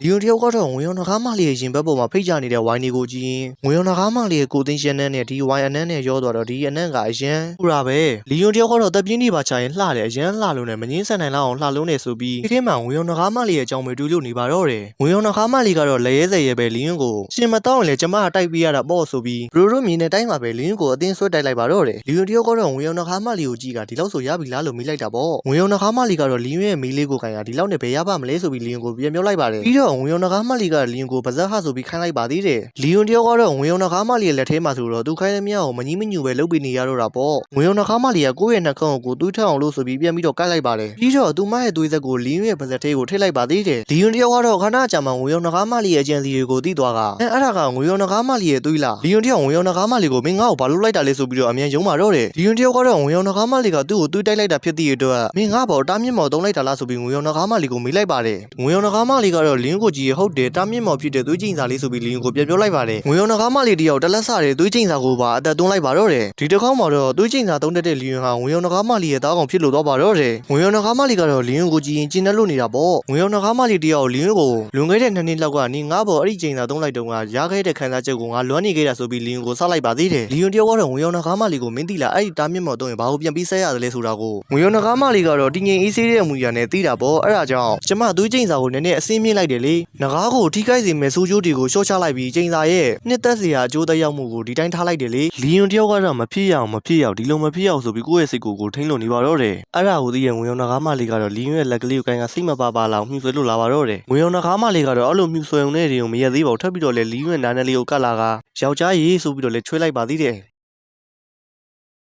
လီယွန်တယောက်ကတော့ဒီလိုမဖြစ်လာသင့်ဘူးလေဆိုပြီးတယောက်တည်းတွေးလို့နေပါတော့တယ်ငွေရောင်နှခါမလီကတော့လီယွန်ကိုနင်းပါတက်နိုင်သေးတယ်လဲဆိုတဲ့အကြည့်မျိုးနဲ့ကြီးလို့နေပါတယ်အဲ့ဒီနောက်ငွေရောင်နှခါမလီကလီယွန်ကိုနင်းထိန်ကျုံမှုကနေလွတ်ချင်နေပြီမလားနင်းရဲ့ပုံစံခုဘလို့ဖြစ်နေတယ်လဲဆိုတာကိုသိကျင်လားဆိုပြီးမော်မန်တစ်ချက်ကိုထုတ်လို့လာပါတော့တယ်ငွေရောင်နှခါမလီကတော့လီယွန်ကိုဒီမော်မန်ချက်ကကောင်းကင်မျိုးတော်ကိုသွားတုံးကဝယ်လာတာဆိုပြီးရှင်းပြလို့လာပါတယ်ဒီမော်မန်ချက်ကကြီးမိသူရဲ့အတွင်းစိတ်ကိုဖော်ပြနိုင်နေဆိုလားပဲအဲ့ဒီတော့လီယွန်ရှင်းရဲ့အတွင်းစိတ်ထဲမှာဘာတွေဖြစ်နေသလဲဆိုတာကိုသိချင်ရင်တော့ကြည့်လိုက်ပါဦးဆိုပြီးလီယွန်ကိုပြလိုက်ပါတယ်မော်မန်ချက်တီလီကလီယွန်ရဲ့အတွင်းစိတ်ထဲမှာတော့ငါငွေရောင်နှခါမလီရဲ့ပါပြင်းလေးကိုနမ်းကျင်နေပြီးတော့နှင်းစီဘူးလေးလိုနူးညံ့လွန်းလာတဲ့နှက်ခမ်းလေးကိုလည်းနမ်းကျင်သေးတယ်ဆိုပြီးပြောလို့နေပါတယ်လီယွန်တယောက်ကတော့မယုံကြည်နိုင်တဲ့အကြီးတွေနဲ့တူမော်မန်ချက်တီလီကသူ့ရဲ့ပုံရိပ်ကိုကြည့်ကဟာလို့မဟုတ်သေးဘူးလို့ဆိုပြီးငွေရောင်နှခါမလီကိုပြောလိုက်ပါတယ်ငွေရောင်နှခါမလီကတော့ဘာပြောလိုက်တာလဲကြဲလေးပြောပါလားမကြားလိုက်လို့ဆိုပြီးလီယွန်ကိုပြောလိုက်ပါတယ်လီယွန်တယောက်ကတော့အဲ့ဒီကြမှာငွေရောင်နှခါမလီရွှတ်ဆွိုင်းငါမင်းကိုနမ်းကျင်တယ်လို့ပြောချလိုက်ပါတယ်လီယွန်ရဲ့စိတ်ထဲမှာတော့ဟာငါသူ့ကိုဒီစကားပြောမလို့မဟုတ်ဘူးလေဘလို့ဖြစ်ရတာတော့ငွေရောင်နှခါမလီတယောက်ကတော့မမတယောက်လိုပဲလီယွန်ရဲ့ဘာပြင်လီကိုကိုင်ကလီယွန်နင်းအခုဘလောက်အရှက်တပွဲအကျိုးနဲ့ဖြစ်နေတယ်လဲဆိုတာကိုသိရလားဒရာဂွန်စလီယာတယောက်ကရန်သူစီကနေပြီးတော့အနန်းလေးတပွင့်ရဖို့အရေးကိုအသေးအတန်တောင်းဆိုနေတာလေဒါပေမဲ့ငါကကြာနင်းကိုမနမ်းချင်ုံလေးဆိုပြီးလီယွန်တောင်းဆိုမှုကိုညှင်းလိုက်ပါတယ်လီယွန်တယောက်ကတော့မမကိုမနမ်းလို့မို့ကြည်ကွဲသွားတဲ့မျက်နှာလေးနဲ့ပါလီယွန်တယောက်ငွေရောင်နှခါမလီကိုမရဘူးကွာမမကလေးဆိုပြီးငွေရောင်နှခါမလီရဲ့ပခုံးလေးကိုကိုင်ကအိယာပေါ်ကိုလှည့်ချလိုက်ပါတော့တယ်ငွေရောင်နှခါမလီကတော့လီယွန်ကိုဆက်လိုက်ပါသေးတယ်စိတ်မရှိလိုက်တာများနင်းနဲ့တောင်မတူဘူးနော်ဆိုပြီးတော့ပေါ့လီယွန်တယောက်ကတော့ငွေရောင်နှခါမလီရဲ့နူးညံ့လွန်းလာတဲ့လက်ကလေးကိုပါရက်လို့လာရင်ငွေရောင်နှခါမလီကိုမင်းကိုအမြဲတမ်းပွေးဖက်ထားခြင်းနဲ့နမ်းခြင်းနဲ့ဆိုပြီးပြောလိုက်ပါတယ်ငွေရောင်နှခါမလီကတော့ဒါကငါသွေးချင်းစာမိသွားတော့ငါဘက်ကနေရင်ပထမဆုံးလက်ဦးမှုရယူခဲ့တဲ့ပုံစံနဲ့အတူတူပဲလီယွန်ဒီနေ့တော့နေပြန်ပြီးတော့ဝတ်လဲပြီးပေါ့ဆိုပြီးငွေရောင်နှခါမလီတယောက်ကျင်းနေလို့နေပါတော့တယ်ငွေရောင်နှခါမလီတယောက်လီယွန်ကိုပြန်ပြီးတော့ပွေးဖက်ထားကရတယ်လေလီယွန်နင်းဘက်ကတောင်းဆိုနေမှတော့လေလိုက်ရောပြရတာပေါ့ဆိုပြီးသူတို့နှစ်ယောက်ရဲ့ဇလန်းလေးဟာအာမီနိုကီနီကာမီတော်မီတော့ကောပီနော်အာတီကာမီတော်မီတော့ကောနော်ကျွန်တော်ကရိုမန်တစ်မန်ဝါလေးထင်လို့မို့ရီကတ်တာလေဗျာအခုဟာဇလန်ရိုမန်တစ်တင်မကားတော့ဟင်းတိုင်းပုံစံမျိုးကြီးလိုဖြစ်နေတော့အတော်လေးစိုးပါတယ်ဗျာရိုအနေနဲ့ငွေရောင်နှခါမလေးရဲ့ကြည်ရတော့မန်ဝါရီကတ်လေးကိုကြိုက်နေတဲ့ဆိုရင်တော့ VPN လေးခံပြီးတော့ကြည့်ပေးကြဖို့ရဲ့တက်လာတဲ့ကြော်ညာလေးတွေကိုလည်းစိတ်ရှိနဲ့အစားဆုံးကြည့်ပေးဖို့ရတောင်းဆိုချင်ပါတယ်ကဲဇလန်ကိုပြန်ဆမ်းရမယ်ဆိုရင်တော့နေတာနေတဲ့နီးတနီးကနေပဲစရမှာပါလီယွန်တယောက်ကတော့ဖောင်ပြီးနေခေါင်းဝဲလက်တာဆိုပြီးခေါင်းကိုကုန်ရင်နိုးလို့လာပါတော့တယ်ငွေရောင်နှခါမလေးရဲ့ဆန်နွယ်တွေကတော့ရှုပ်ပေါ်လို့နေတာပေါ့လီယွန်တယောက်ကတော့ငွေရောင်နှခါမလေးကိုကြည့်ကငါသူ့စီမှာထပ်ပြီးတော့ကြာရှုံးသွားပြပြီပဲဆိုပြီးစိတ်ပြက်လက်ပြက်ဖြစ်လို့နေပါတော့တယ်လီယွန်တယောက်ချက်ချင်းပဲငိုတုတ်ထားထိုင်လိုက်ကသူ့ရဲ့အဖြစ်ပြက်ကိုတွေးရင်ရှက်လို့နေပါတော့တယ်ဒါကသွေးကျင်စာကြောင့်ပဲဒရာဂွန်စလီယာတယောက်ရဲ့တန်ဖိုးနဲ့ဂုံတိတ်ခါတွေကိုခဝါချပြီးငွေရောင်နှခါမလေးကိုနမ်းဖို့တောင်းဆိုခဲ့ရတယ်လို့ကွာဆိုပြီးလီယွန်တယောက်ကြိတ်မနိုင်ခဲမြတ်ဖြစ်လို့နေတာပေါ့လီယွန်တယောက်နှစ်ချက်အိပ်ပျော်နေတဲ့ငွေရောင်နှခါမလေးကိုကြည့်ကဒီကိစ္စရဲ့တရံခံကတော့အချိန်ကောင်းလေးတွေပိုင်ဆိုင်လိုက်ရပြီးအေးချက်ချင်းကိုအိပ်ပျော်နေလိုက်တာများချစ်စရာကောင်းပြီးအကာအကွယ်မင်းနေတဲ့ပုံစံလေးနဲ့ဆိုကလီယွန်တယောက်ငွေရောင်နှခါမလေးရဲ့ပါပြင်းလေးကိုသူ့ရဲ့လက်ကလေးနဲ့တွားထိလိုက်ပါတယ်လီယွန်တယောက်ကတော့သူ့ရဲ့လုပ်ရက်ကိုကြည့်ပြီးငါရဲ့မသိစိတ်ကဘာလို့ဒီလိုလုပ်လိုက်ရတာလဲငါဘာလုပ်နေတာလဲသူ့ရဲ့မျက်နှာကိုသတိလက်လွတ်နဲ့ထိမိသွားတယ်လီယွန်တယောက်ကတော့မေးခွန်းပေါင်းများစွာနဲ့ကိုပြန်မီးလို့နေသူ့ရဲ့လက်ကလေးကိုအနေငယ်နောက်ဆုတ်လိုက်ပါတယ်သူ့ရဲ့စိတ်ထဲမှာလည်းငါဘာလို့ငွေရောင်နှခါမလေးကိုတွားထိမိလိုက်တာပါလဲငါသူ့ကိုနှိုးမလို့လုပ်တာဟုတ်တယ်သူ့ကိုနှိုးယုံပဲတခြားရည်ရွယ်ချက်ဘာမှမရှိဘူးဆိုပြီးလီယွန်တယောက်ငွေရောင် ုံနဂါးမလီကိုကြည့်ကတယောက်တည်းရှဲလို့နေပါတယ်ဒါပေမဲ့သူဘာလို့နိုးမလာသေးတာလဲအိတ်ချင်းအောင်စောင့်နေတာလားလီယွန်တယောက်ကတော့ဝင်ုံနဂါးမလီရဲ့နှစ်ဖူးကလေးကိုလက်ကလေးနဲ့တောက်ကဟေးအိတ်ချင်းအောင်စောင့်မနေနဲ့ထားတော့ဒါပေမဲ့လည်းဝင်ုံနဂါးမလီကတော့နိုးလို့မလာသေးပါဘူးလီယွန်တယောက်ထွက်ပြီးဝင်ုံနဂါးမလီရဲ့ပါပြင်းလေးကိုကန်ကအမြန်လှုံနိုးလို့လာတာပေါ့ဒါပေမဲ့လည်းဝင်ုံနဂါးမလီကတော့ဘလို့နှုတ်နှုတ်အိယာမှနိုးလို့မလာသေးပါဘူးလီယွန်တယောက်ကတော့ဝင်ုံနဂါးမလီဘာကြောင့်နိုးမလာသေးတာလဲဆိုတာကိုစဉ်းစားလို့နေတာပေါ့ကြီးရတာသူသွေးချင်းစာအောင်ရောက်နေလို့နေမယ်ကျင်းစာရဲ့တရားမှုကကျင်းစာအသုံးပြုသူရဲ့ခန္ဓာကိုကြက်ခိုင်တာပေါ်မှာမူတည်နေတယ်ငါတုံးကတေကန်ကြီးအချိန်မှာအသုံးပြုခဲ့ပြီးတနည်းနည်းနဲ့တော့အသက်ရှင်ခဲ့တယ်ဆိုပေမဲ့2နှစ်လောက်တော့ကိုမောင်ဝင်သွားတယ်ငွေရောနဂါးမလီကတန်မာတဲ့နဂါးတစ်ကောင်ဆိုတော့နောက်တစ်ပတ်လောက်နေတော့ပြန်ပြီးတော့သတိရလာမှာပါလီယွန်တယောက်ငွေရောနဂါးမလီရဲ့ကာကွယ်မေ့နေပြီးအိတ်နေတဲ့ပုံစံလေးကိုကြည့်ရင်ဒါငါတို့အခွင့်အရေးပဲဆိုပြီးမျက်နှာထားပြောင်းကကြံစိုးကြီးတစ်ခုဝင်လို့လာပါတော့တယ်မင်းတို့ကောင်တွေဘာတွေတွေးနေစလဲဆိုတာငါသိရင်တော့အေးမင်းတို့ထင်သလိုမဟုတ်ဘူးလီယွန်တယောက်ဒါပဲအခုချိန်မှမလုပ်ရင်ငါဘယ်ချိန်မှတော့ပြီးတော့လုံးရမှာလဲအခုချိန်ကငါတို့လုံးဝအခွင့်အရေးရဆုံးအချိန်ပဲမင်းတို့ကောင်တွေဘာတွေတွေးနေတာလဲငါသိတယ်နော်လီယွန်တယောက်ကတော့ဒီအချိန်ကစောင့်နေခဲ့ရတာအခုအချိန်ကငါထွက်ပြေးဖို့အတွက်အကောင်းဆုံးအချိန်ပဲကျွန်တော်ကြိုပြောရင်တော့တစ်ခါလေးကြာရင်လည်းဒီလိုပါပဲမသိရင်မျော်လင့်ချက်တွေပေးပြီးထားသွားတယ်သူမှလိုပါပဲလီယွန်တယောက်ကတော့တာမန်လူတယောက်ကတပတ်အတွင်းဘလောက်မှမပြေးနိုင်ဘူးဆိုပေမဲ့မဟူရရွှေကျွဲဝတ်စုံကိုဝတ်လိုက်ရင်တော့ဘယ်တူမလဲလီယွန်တယောက်အန်ဆွဲတွေကလိုရမယ်ရဆိုပြီးတက်လုံကောင်းစေနိုင်တဲ့ဆေးပလင်းတွေဆေးလုံးတွေယူသွားပြီးတောက်လျှောက်မနာတဲ့ပြေးနေမယ်ဆိုရင်တော့တပတ်အတွင်းလူသားတွေရဲ့နေမီစီကိုရောက်သွားနိုင်တယ်လီယွန်တယောက်အိမ်မောချနေတဲ့ငွေရောင်နဂါးမလီကိုကြည့်ကသူနိုးလိုက်တောင်မှငါနောက်လိုက်မယ်ဆိုရင်တောင်မှမိမမဟုတ်ဘူးဆိုပြီးရီလွတ်နေပါတယ်လီယွန်တယောက်အစားကသာအောင်နိုင်သူကိုပြုံးနေရေလွတ်နေပေမဲ့ခဏကြာမှာတော့စိတ်သက်တွေပြန်ပြီးတော့ကြားလို့သွားရပါတယ်ဘာလို့ဆိုတေချာပြန်စဉ်းစားကြည့်မှငါအင်ပါယာထွက်လာတာ2နှစ်တောင်ရှိသွားပြီဆိုတော့အထီကအချင်းဒီကိုငါလုံးဝမသိဘူးဆိုပြီးယူထားတဲ့ဆေးပလင်းလေးတွေကိုပြန်ချလိုက်ပါတယ်ငါငွေရောင်နဂါးမလေးစီမှာဖမ်းခံရတဲ့ကိစ္စမှာလည်းမတင်ကားစရာအချက်တွေအများကြီးရှိလို့နေတယ်အဲ့ဒီတော့ဟိုအလောတကြီးပြန်သွားရင်စွန်စားရရမ်းကြတယ်ဆိုပြီးလီယွန်တယောက်စဉ်းစားလို့နေပါတယ်ပြီးတော့ငွေရောင်နဂါးမလေးကိုငါဆရာရဲ့သတင်းကိုလည်းစုံစမ်းခိုင်းထားသေးတယ်ဆိုတော့စုံစမ်းလို့ရတဲ့အထိတော့စောင်းလိုက်ပါအောင်မယ်လေဆိုပြီးလီယွန်တယောက်ပြတင်းပေါက်အပြင်ဘက်ကအရာလေးကိုကြည့်ကဖြည့်သိမ်းလိုက်ရပါတယ်အပြင်ဘက်မှာတော့မြူရန်လေးနဲ့နော်ဝေလေးတို့ကကစားလို့နေကြပါတယ်မြူရန်လေးကတော့အရှိကနေမမငါ့ကိုဖမ်းမိတော့မယ်ဆိုပြီးပြီးလို့နေတာပေါ့နော်ဝေလေးကတော့မြူရန်လေးကိုဖြည်းဖြည်းသွားချော်လဲမယ်ဆိုပြီးတားလိုက်ရပါသေးတယ်လီယွန်တယောက်ကတော့အရေးကြီးဆုံးချက်ကတော့ငါသူတို့လေးတွေကိုအခုချိန်မှာထားမသွားနိုင်သေးဘူးလေဆိုပြီးပြောလို့နေတာပေါ့လီယွန်တယောက်ကတော့ခေါင်းခိုင်ဒါဆိုရင်ခုလောလောဆယ်တော့ငွေရောင်နဂါးရဲတိုင်းမှာပဲဆက်နေဖို့ဖြစ်သွားပြီပေါ့ကွာလီယွန်တယောက်အကာအကွယ်မဲစွာနဲ့အိပ်ပျော်နေတဲ့ငွေရောင်နဂါးမလီကိုကြည့်ကပြီးတော့ငါအခုထိလည်းငွေရောင်နဂါးမလီကိုပြန်ပြီးတော့ဂလက်စားမချေရသေးဘူးလေဆိုပြီးအကာအကွယ်မဲ့ပြီးအိပ်ပျော်နေတဲ့ငွေရောင်နဂါးမလီရဲ့ပုံစံလေးကချစ်စရာလေးပဲဆိုပြီးလီယွန်တယောက်ပြောလိုက်ပါတော့တယ်ငွေရောင်နဂါးမလီတယောက်ကတော့နှစ်ကြိုက်စွာနဲ့အိပ်ပျော်နေသေးပါငွေရောင်နဂါးမလီရှိတဲ့အခန်းကိုနော်ဝေလီနဲ့မြူရန်လီတို့ပါရောက်လို့လာပါတယ်မြူရန်လီကတော့အိပ်ပျော်နေတဲ့ငွေရောင်နဂါးမလီကိုကြည့်ရင်မိမိကြည့်ရတာအဆင်မပြေဘူးထင်တယ်တဏီကုံအိတ်နေတာနော်ဝေလီရဲ့ကြီးတွေကလီယွန်စီကိုရောက်သွားပြီးဖေဖေတို့မင်းညကဘာတွေမြန်လောက်ကြလို့ခုလိုမျိုးဖြစ်သွားကြတာလဲဆိုပြီးမေးလိုက်ပါတယ်လီယွန်တယောက်ကတော့နော်ဝေလီရဲ့မိကုန်းကြောင့်ခေါင်းကိုလို့စဉ်းစားရပါပြီအဲ့ဒါကလေမင်းညကဖေဖေတို့လားတာဆောင်မှာထိုင်ပြီးစကားပြောကြသေးတယ်ဆိုတော့ကြီးရတာသမီးတို့မေမေအေးပတ်သွားတယ်ထင်တာပဲစိတ်ပူစရာမလိုပါဘူးဟုတ်တယ်မလားအန်နာဆိုပြီးဘေးမှာရှိနေတဲ့အိမ်မမာလေးမမအန်နာကိုမေးလိုက်ပါတယ်လီယွန်ရဲ့မိကုန်းကြောင့်အိမ်မမာလေးဖြစ်တဲ့မမအန်နာကတော့ခဏလောက်ကြောင်သွားတာပေါ့နော်ဝေလီတယောက်ကတော့လီယွန်ပေါ်တန်တရာရှိတဲ့မျက်လုံးတွေနဲ့စိုက်ကြည့်လို့နေပါတော့တယ်နော်ဝေလီနဲ့မြူရန်လီတို့စိတ်သက်သာရအောင်လို့ဆိုပြီးမမအန်နာကတော့မင်းသမီးလေးတို့စိတ်မပူကြပါနဲ့တော်ဝင်သမားတော်လာဆန်းသက်တုန်းကဘရင်မကြီးကနည်းနည်းလေးအားနေသွားတာကလည်းတခြားမူမမှန်တာဘာမှမရှိပါဘူးလို့ပြောသွားပါတယ်မမအန်နာတယောက်လီယွန်ကိုစကားပြောလို့လာပါတယ်ကျမဘရင်မကိုစားမျိုးနွယ်စုကိစ္စတွေကိုတွားဆောင်ရွက်လိုက်ပါဦးမယ်အရှင်တို့ဘာကိစ္စမှပြောစရာမရှိတော့ဆိုရင်ကျမကိုတော့ခွင့်ပြုပါဦးလို့လီယွန်ကိုခွန်တောင်းလိုက်ပါတယ်လီယွန်တယောက်လည်းမမအန်နာကိုမင်းလည်းအလုံးများနေမှာပေါ့လေတွားလို့ဆရာရှိတာတွားလို့ပါလို့ခွင့်ပြုလိုက်ပါတယ်မြူရန်လီတယောက်ကတော့ဝင်အောင်နဂါးမလေးရဲ့နန်းကိုကရင်မေမေရေးမြင်မြင်နိုးလာပါတော့သမီးမေမေကိုစိတ်ဆိုးအောင်မလုပ်တော့ဘူးလေနော်ဆိုပြီးမြူရန်လေးတယောက်ဝင်အောင်နဂါးမလေးကိုချွဲလို့နေပါတယ်ဝင်အောင်နဂါးမလေးတယောက်ကတော့နှစ်ချိုက်စွာအိမ်မောချနေရဆိုပေမဲ့ခန္ဓာကိုယ်ကတော့ချွေးတွေထွက်လို့နေပါတယ်အဲ့ဒါကိုသတိထားမိတဲ့လီယွန်တယောက်ကတော့ဘာလို့သူ့ခန္ဓာကိုယ်ကချွေးတွေရမ်းထွက်နေရတာလဲပြီးရင်သူ့ခန္ဓာကိုယ်ရေတပတ်တိုက်ပြရမယ်ဆိုပြီးလီယွန်တယောက်ဆုံးဖြတ်လိုက်ပါတယ်နော်ဝေလီတယောက်ကတော့လီယွန်ကိုစလာကြရအမြင်မကြည့်ဖြစ်လို့နေတာပါအခုလည်းနော်ဝေလီတယောက်လီယွန်ကိုမျက်စောင်းထိုးလို့နေပါတယ်နော်ဝေလီတယောက်လီယွန်ကိုမေမေသတိလက်နေတော့ဘာလို့ဖို့ကြံနေတာလဲဆိုပြီးမေးလိုက်ပါတယ်လီယွန်တယောက်ကတော့နော်ဝေလီနားလဲအောင်လို့သေချာရှင်းပြလို့လာတာပေါ့နော်အေးသမီးအတွေးလူနေပြီးဖေဖေကသမီးရဲ့မေမေကိုဂရုစိုက်ပေးမလို့ပါဆိုပြီးပြောလိုက်ပါတယ်အဲ့ဒီကြားတော့မှပဲနော်ဝေလီတယောက်တကယ်လားအဲ့ဒါကကောင်းတယ်ဆိုပြီးလီယွန်ကိုပြန်ပြောလိုက်ပါတယ်အမကြီးဖြစ်တဲ့နော်ဝေလီကတော့မြူရန်လေးကိုမြူအန်မမတို့ပြန်ရအောင်မနှက်ဖြန်ကြမှာနောက်တစ်ခေါက်လာကြည့်ကြမယ်လေးဆိုပြီးမြူရန်လေးကိုခေါ်လိုက်ပါတယ်မြူရန်လေးကတော့စိတ်မကောင်းတဲ့မျက်နှာလေးနဲ့မေမေသမီးတို့မနှက်ဖြန်ကြမှာထပ်လာခဲ့မယ်နော်ဆိုပြီးပြောခဲ့ပါသေးတယ်အခန်းမြေုံမထွက်ခင်မှာလည်းမြူရန်လေးတယောက်လီယွန်ကိုကောင်းသောညပါဖေဖေဆိုပြီးနှုတ်ဆက်လိုက်ပါသေးတယ်လီယွန်တယောက်ကလည်းမြူရန်လေးကိုကောင်းသောညပါဆိုပြီးပြန်နှုတ်ဆက်လိုက်ရတာပေါ့လီယွန်တယောက်က ကတော့အိပ်ပျော်နေတဲ့ဝင်ရောနဂါးမလေးကိုကြည့်တာဒါဆိုရင်ရေစလုံးသွားယူရမယ်ပြီးရင်သူ့ကိုရေတစ်ပတ်တိုက်ပေးရမယ်ဆိုပြီးလီယွန်တယောက်အဝတ်စားလေးတစ်ခုကိုရေပြောင်းညှစ်လို့နေပါတော့တယ်လီယွန်တယောက်ကတော့အကာအဝယ်မဲ့ပြီးအိမ်မောကြနေတဲ့ဝင်ရောနဂါးမလေးကိုကြည့်ကငါဒါကိုလှုပ်ပေးတာမင်းအေးဘက်မှာဆိုလှုပ်တော့တခြားဘာသဘောမှမပါဘူးဒီတော့မင်းနိုးလိုက်ငါ့ကိုထင်မလွယ်နဲ့နော်လီယွန်တယောက်ကတော့ဝင်ရောနဂါးမလေးကိုရေတစ်ပတ်တိုက်ပြီးတစ်ခုခုကိုသတိထားမိလို့သွားပါတော့တယ်ပုံမှန်ဆိုသူ့ရဲ့အမိကိုထုတ်ထားတတ်တယ်ဒါပေမဲ့အခုကြာအရန်အားနဲ့လုံးတော့အမိတောင်မထုတ်နိုင်တော့ဘူးကြည့်ရတာသူမော်ဆွမ်းအားတွေအများကြီးသုံးလိုက်လို့နေမယ်ဆိုပြီးလီယွန်တယောက်တွေးလို့နေပါတယ်ဒါပေမဲ့ငနေရဲ့ကြီးတွေကတော့တတောင်းတနေရမဟုတ်ပဲတစ်လုံးတနေရကိုကြည့်လို့နေပါတယ်လီယွန်တယောက်ကတော့အိမ်မောချနေတဲ့ဝင်ရောနဂါးမလေးကိုကြည့်ရင်သူ့ရဲ့ခန္ဓာကိုယ်ကိုလည်းရေတစ်ပတ်တိုက်ပြီးပြီဆိုတော့အဝတ်စားလေးလဲဝတ်ပြီးရမှာပေါ့ဟုတ်တယ်မလားဆိုပြီးတယောက်တည်းပြောလို့နေပါတယ်လီယွန်တယောက်ဝင်ရောနဂါးမလေးရဲ့အဝတ်စားရှိတဲ့ဗီဒီယိုကိုဖွင့်လိုက်တဲ့အခါမှာတော့အဝတ်စားတွေကများလာပြီလာ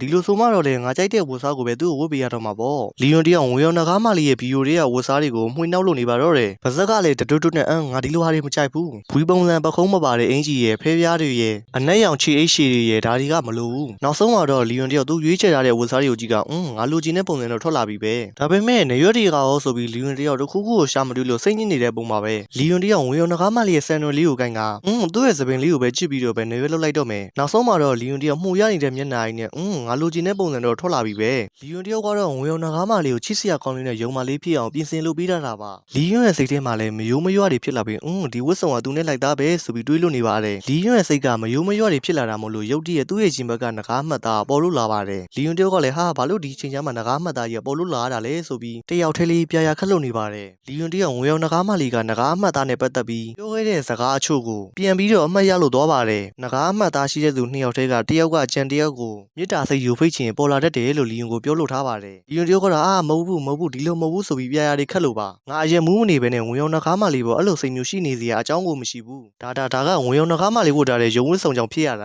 ာလီယွန်တယောက်ကတော့ရှက်လုံးလုံးမစကားတွေတောင်ထစ်လို့နေပါတော့တယ်ထပ်ပြီးတော့လေလီယွန်တယောက်ကတော့ဦးချောင်းနေလှုပ်လို့နေပါတော့တယ်သူ့ရဲ့ပါဇက်ကနေလဲစိတ်ငြိမ်သွားအောင်လို့နဂါးသူရေကောင်တူရဲ့ဂုံချက်တရေသုံးမျိုးနဲ့အဆက်ရစရာ၃မျိုးကိုဆဲချင်းရွတ်ဆိုရမယ်ဆိုပြီးလီယွန်တယောက်ဦးချောင်းနေလှုပ်လို့နေပါတော့တယ်တိုက်ဆိုင်သွားတာလားတော့မသိပေမဲ့လီယွန်အဲ့လိုမျိုးဦးချောင်းလှုပ်လိုက်တာကပဲအဆင်ပြေသွားတယ်လို့ပြောလို့ရပါတယ်လီယွန်တယောက်ကတော့တော်သေးတာပေါ့ဆိုပြီးတပြင်းတစ်ချက်ချလိုက်ပါသေးတယ်လီယွန်တယောက်ဝင်ရောနဂါးမလေးရုံဝတ်ဆောင်နေအိပ်ပျော်နေတဲ့ပုံစံလေးကိုကြည့်ကဒါကရှာပပဝင်ရောနဂါးမလေးခုလိုမျိုးဝတ်စားထားတဲ့ပုံကိုမှတ်တမ်းမတင်လိုက်ရရင်နှမျောစရာကောင်းမှာပေါ့သူ့ရဲ့အိတ်ကထဲမှာကင်မရာတစ်လုံးသိမ်းထားတာကိုငါတွေးမိသလားလို့လီယွန်တယောက်ကတော့ဝင်ရောနဂါးမလေးရုံဝတ်ဆောင်လေးဝတ်လို့ထားတာကိုဓာတ်ပုံရိုက်ဖို့အတွက်အိတ်ကထဲမှာကင်မရာတစ်လုံးရှာလို့နေပါတယ်တယောက်ကတော့နောက်ဆုံးတော့တွေးပြီးကားဆိုပြီးဝင်ရောနဂါးမလေးကိုနေရာပေါင်းစုံကနေဓာတ်ပုံတွေအများကြီးရိုက်လို့နေပါတော့တယ်ဒီနန်းကရိုက်ရမယ်မဟုတ်သေးဘူးဒီနန်းကနေရိုက်တာပို့လှတယ်လီယွန်တယောက်ကတော့ကင်မရာမန်ဖြစ်ရလို့မို့ဦးမြူးလို့နေတော့တာပေါ့လီယွန်တယောက်ကတော့ဝင်ရောနဂါးမလေးမင်းလည်းအခုလိုနေမျိုးကိုရောက်လို့လာသေးတာပဲလီယွန်တယောက်ကတော့ဓာတ်ပုံလှလှလေးတွေရဖို့အတွက်ဝင်ရောနဂါးမလေးရဲ့ဘာပြင်လေးကိုကန်ကလှုပ်ဆန်းမှဇနီးလေးရေပြုံးထားမယ်နော်ဆိုပြီးဝင်ရောနဂါးမလေးရဲ့ဘာပြင်လေးကိုကန်လို့နေပါတယ်ပြီးတော့ကျတော့လီယွန်တယောက်အကြံစိုးကြီးနဲ့ဝင်ရောနဂါးမလေးကိုမင်းငါ့ကိုအမြဲတမ်းဒီအမျိုးမျိုးနဲ့နှိပ်ကွနေခဲ့တာအခုတော့ငါလှည့်ပဲမင်းရဲ့ရှက်စရာကောင်းတဲ့အဖြစ်အပျက်တွေကိုအမြဲတမ်းအမှတ်ရနေအောင်လို့ဒီပုံတွေကိုမင်းကိုအမြဲတမ်းပြန်ပြအောင်မယ်ဆိုပြီးလီယွန်တယောက်ကြံစီလို့နေပါတယ်လီယွန်တယောက်အဲ့လိုမျိုးအကြံစိုးကြီးကြံနေတုန်းမှာပဲငွေရောနဂါးမလေးစီကမထင်မှတ်ပဲညင်းညူတန်လေးထွက်လို့လာပါတော့တယ်လီယွန်တယောက်ကတော့အဲ့ဒီကျမှနိုးလာပြီလားဆိုပြီးပြာကြီးပြာရဖြစ်လို့နေပါတော့တယ်ငွေရောနဂါးမလေးကတော့ဒီတိုင်းပဲအိပ်ရတာအဆင်မပြေလို့ထင်ပါတယ်လီယွန်တယောက်ကတော့အခုကျမှပဲတက်ယူချောင်းလို့သွားရပါတော့တယ်တော်သေးတာပေါ့နိုးလာတာမဟုတ်သေးလို့ဆိုပြီးတယောက်တည်းရည်ရွတ်လို့နေပါတော့တယ်ငါငွေရောနဂါးမလေးကိုပုံမှန်ညဝတ်အိမ်လဲပေးလိုက်တော့မယ်မနက်ဖြန်ကျမှငါရဲ့ကလစားကိုစက်ချေမယ်ဆိုပြီးလီယွန်တယောက်ဆုံးဖြတ်လိုက်ပါတော့တယ်ဒီလိုနဲ့ပဲတညတာကတော့ကုံလို့သွားခဲ့ပါပြီနောက်တစ်နေ့မနက်မှာတော့မြွန်လေးတယောက်နော်ဝေလေးကိုမမရေးဆိုပြီးဇင်းချန်လန်းတိုင်အနောက်ကနေပြေးလို့လာပါတယ်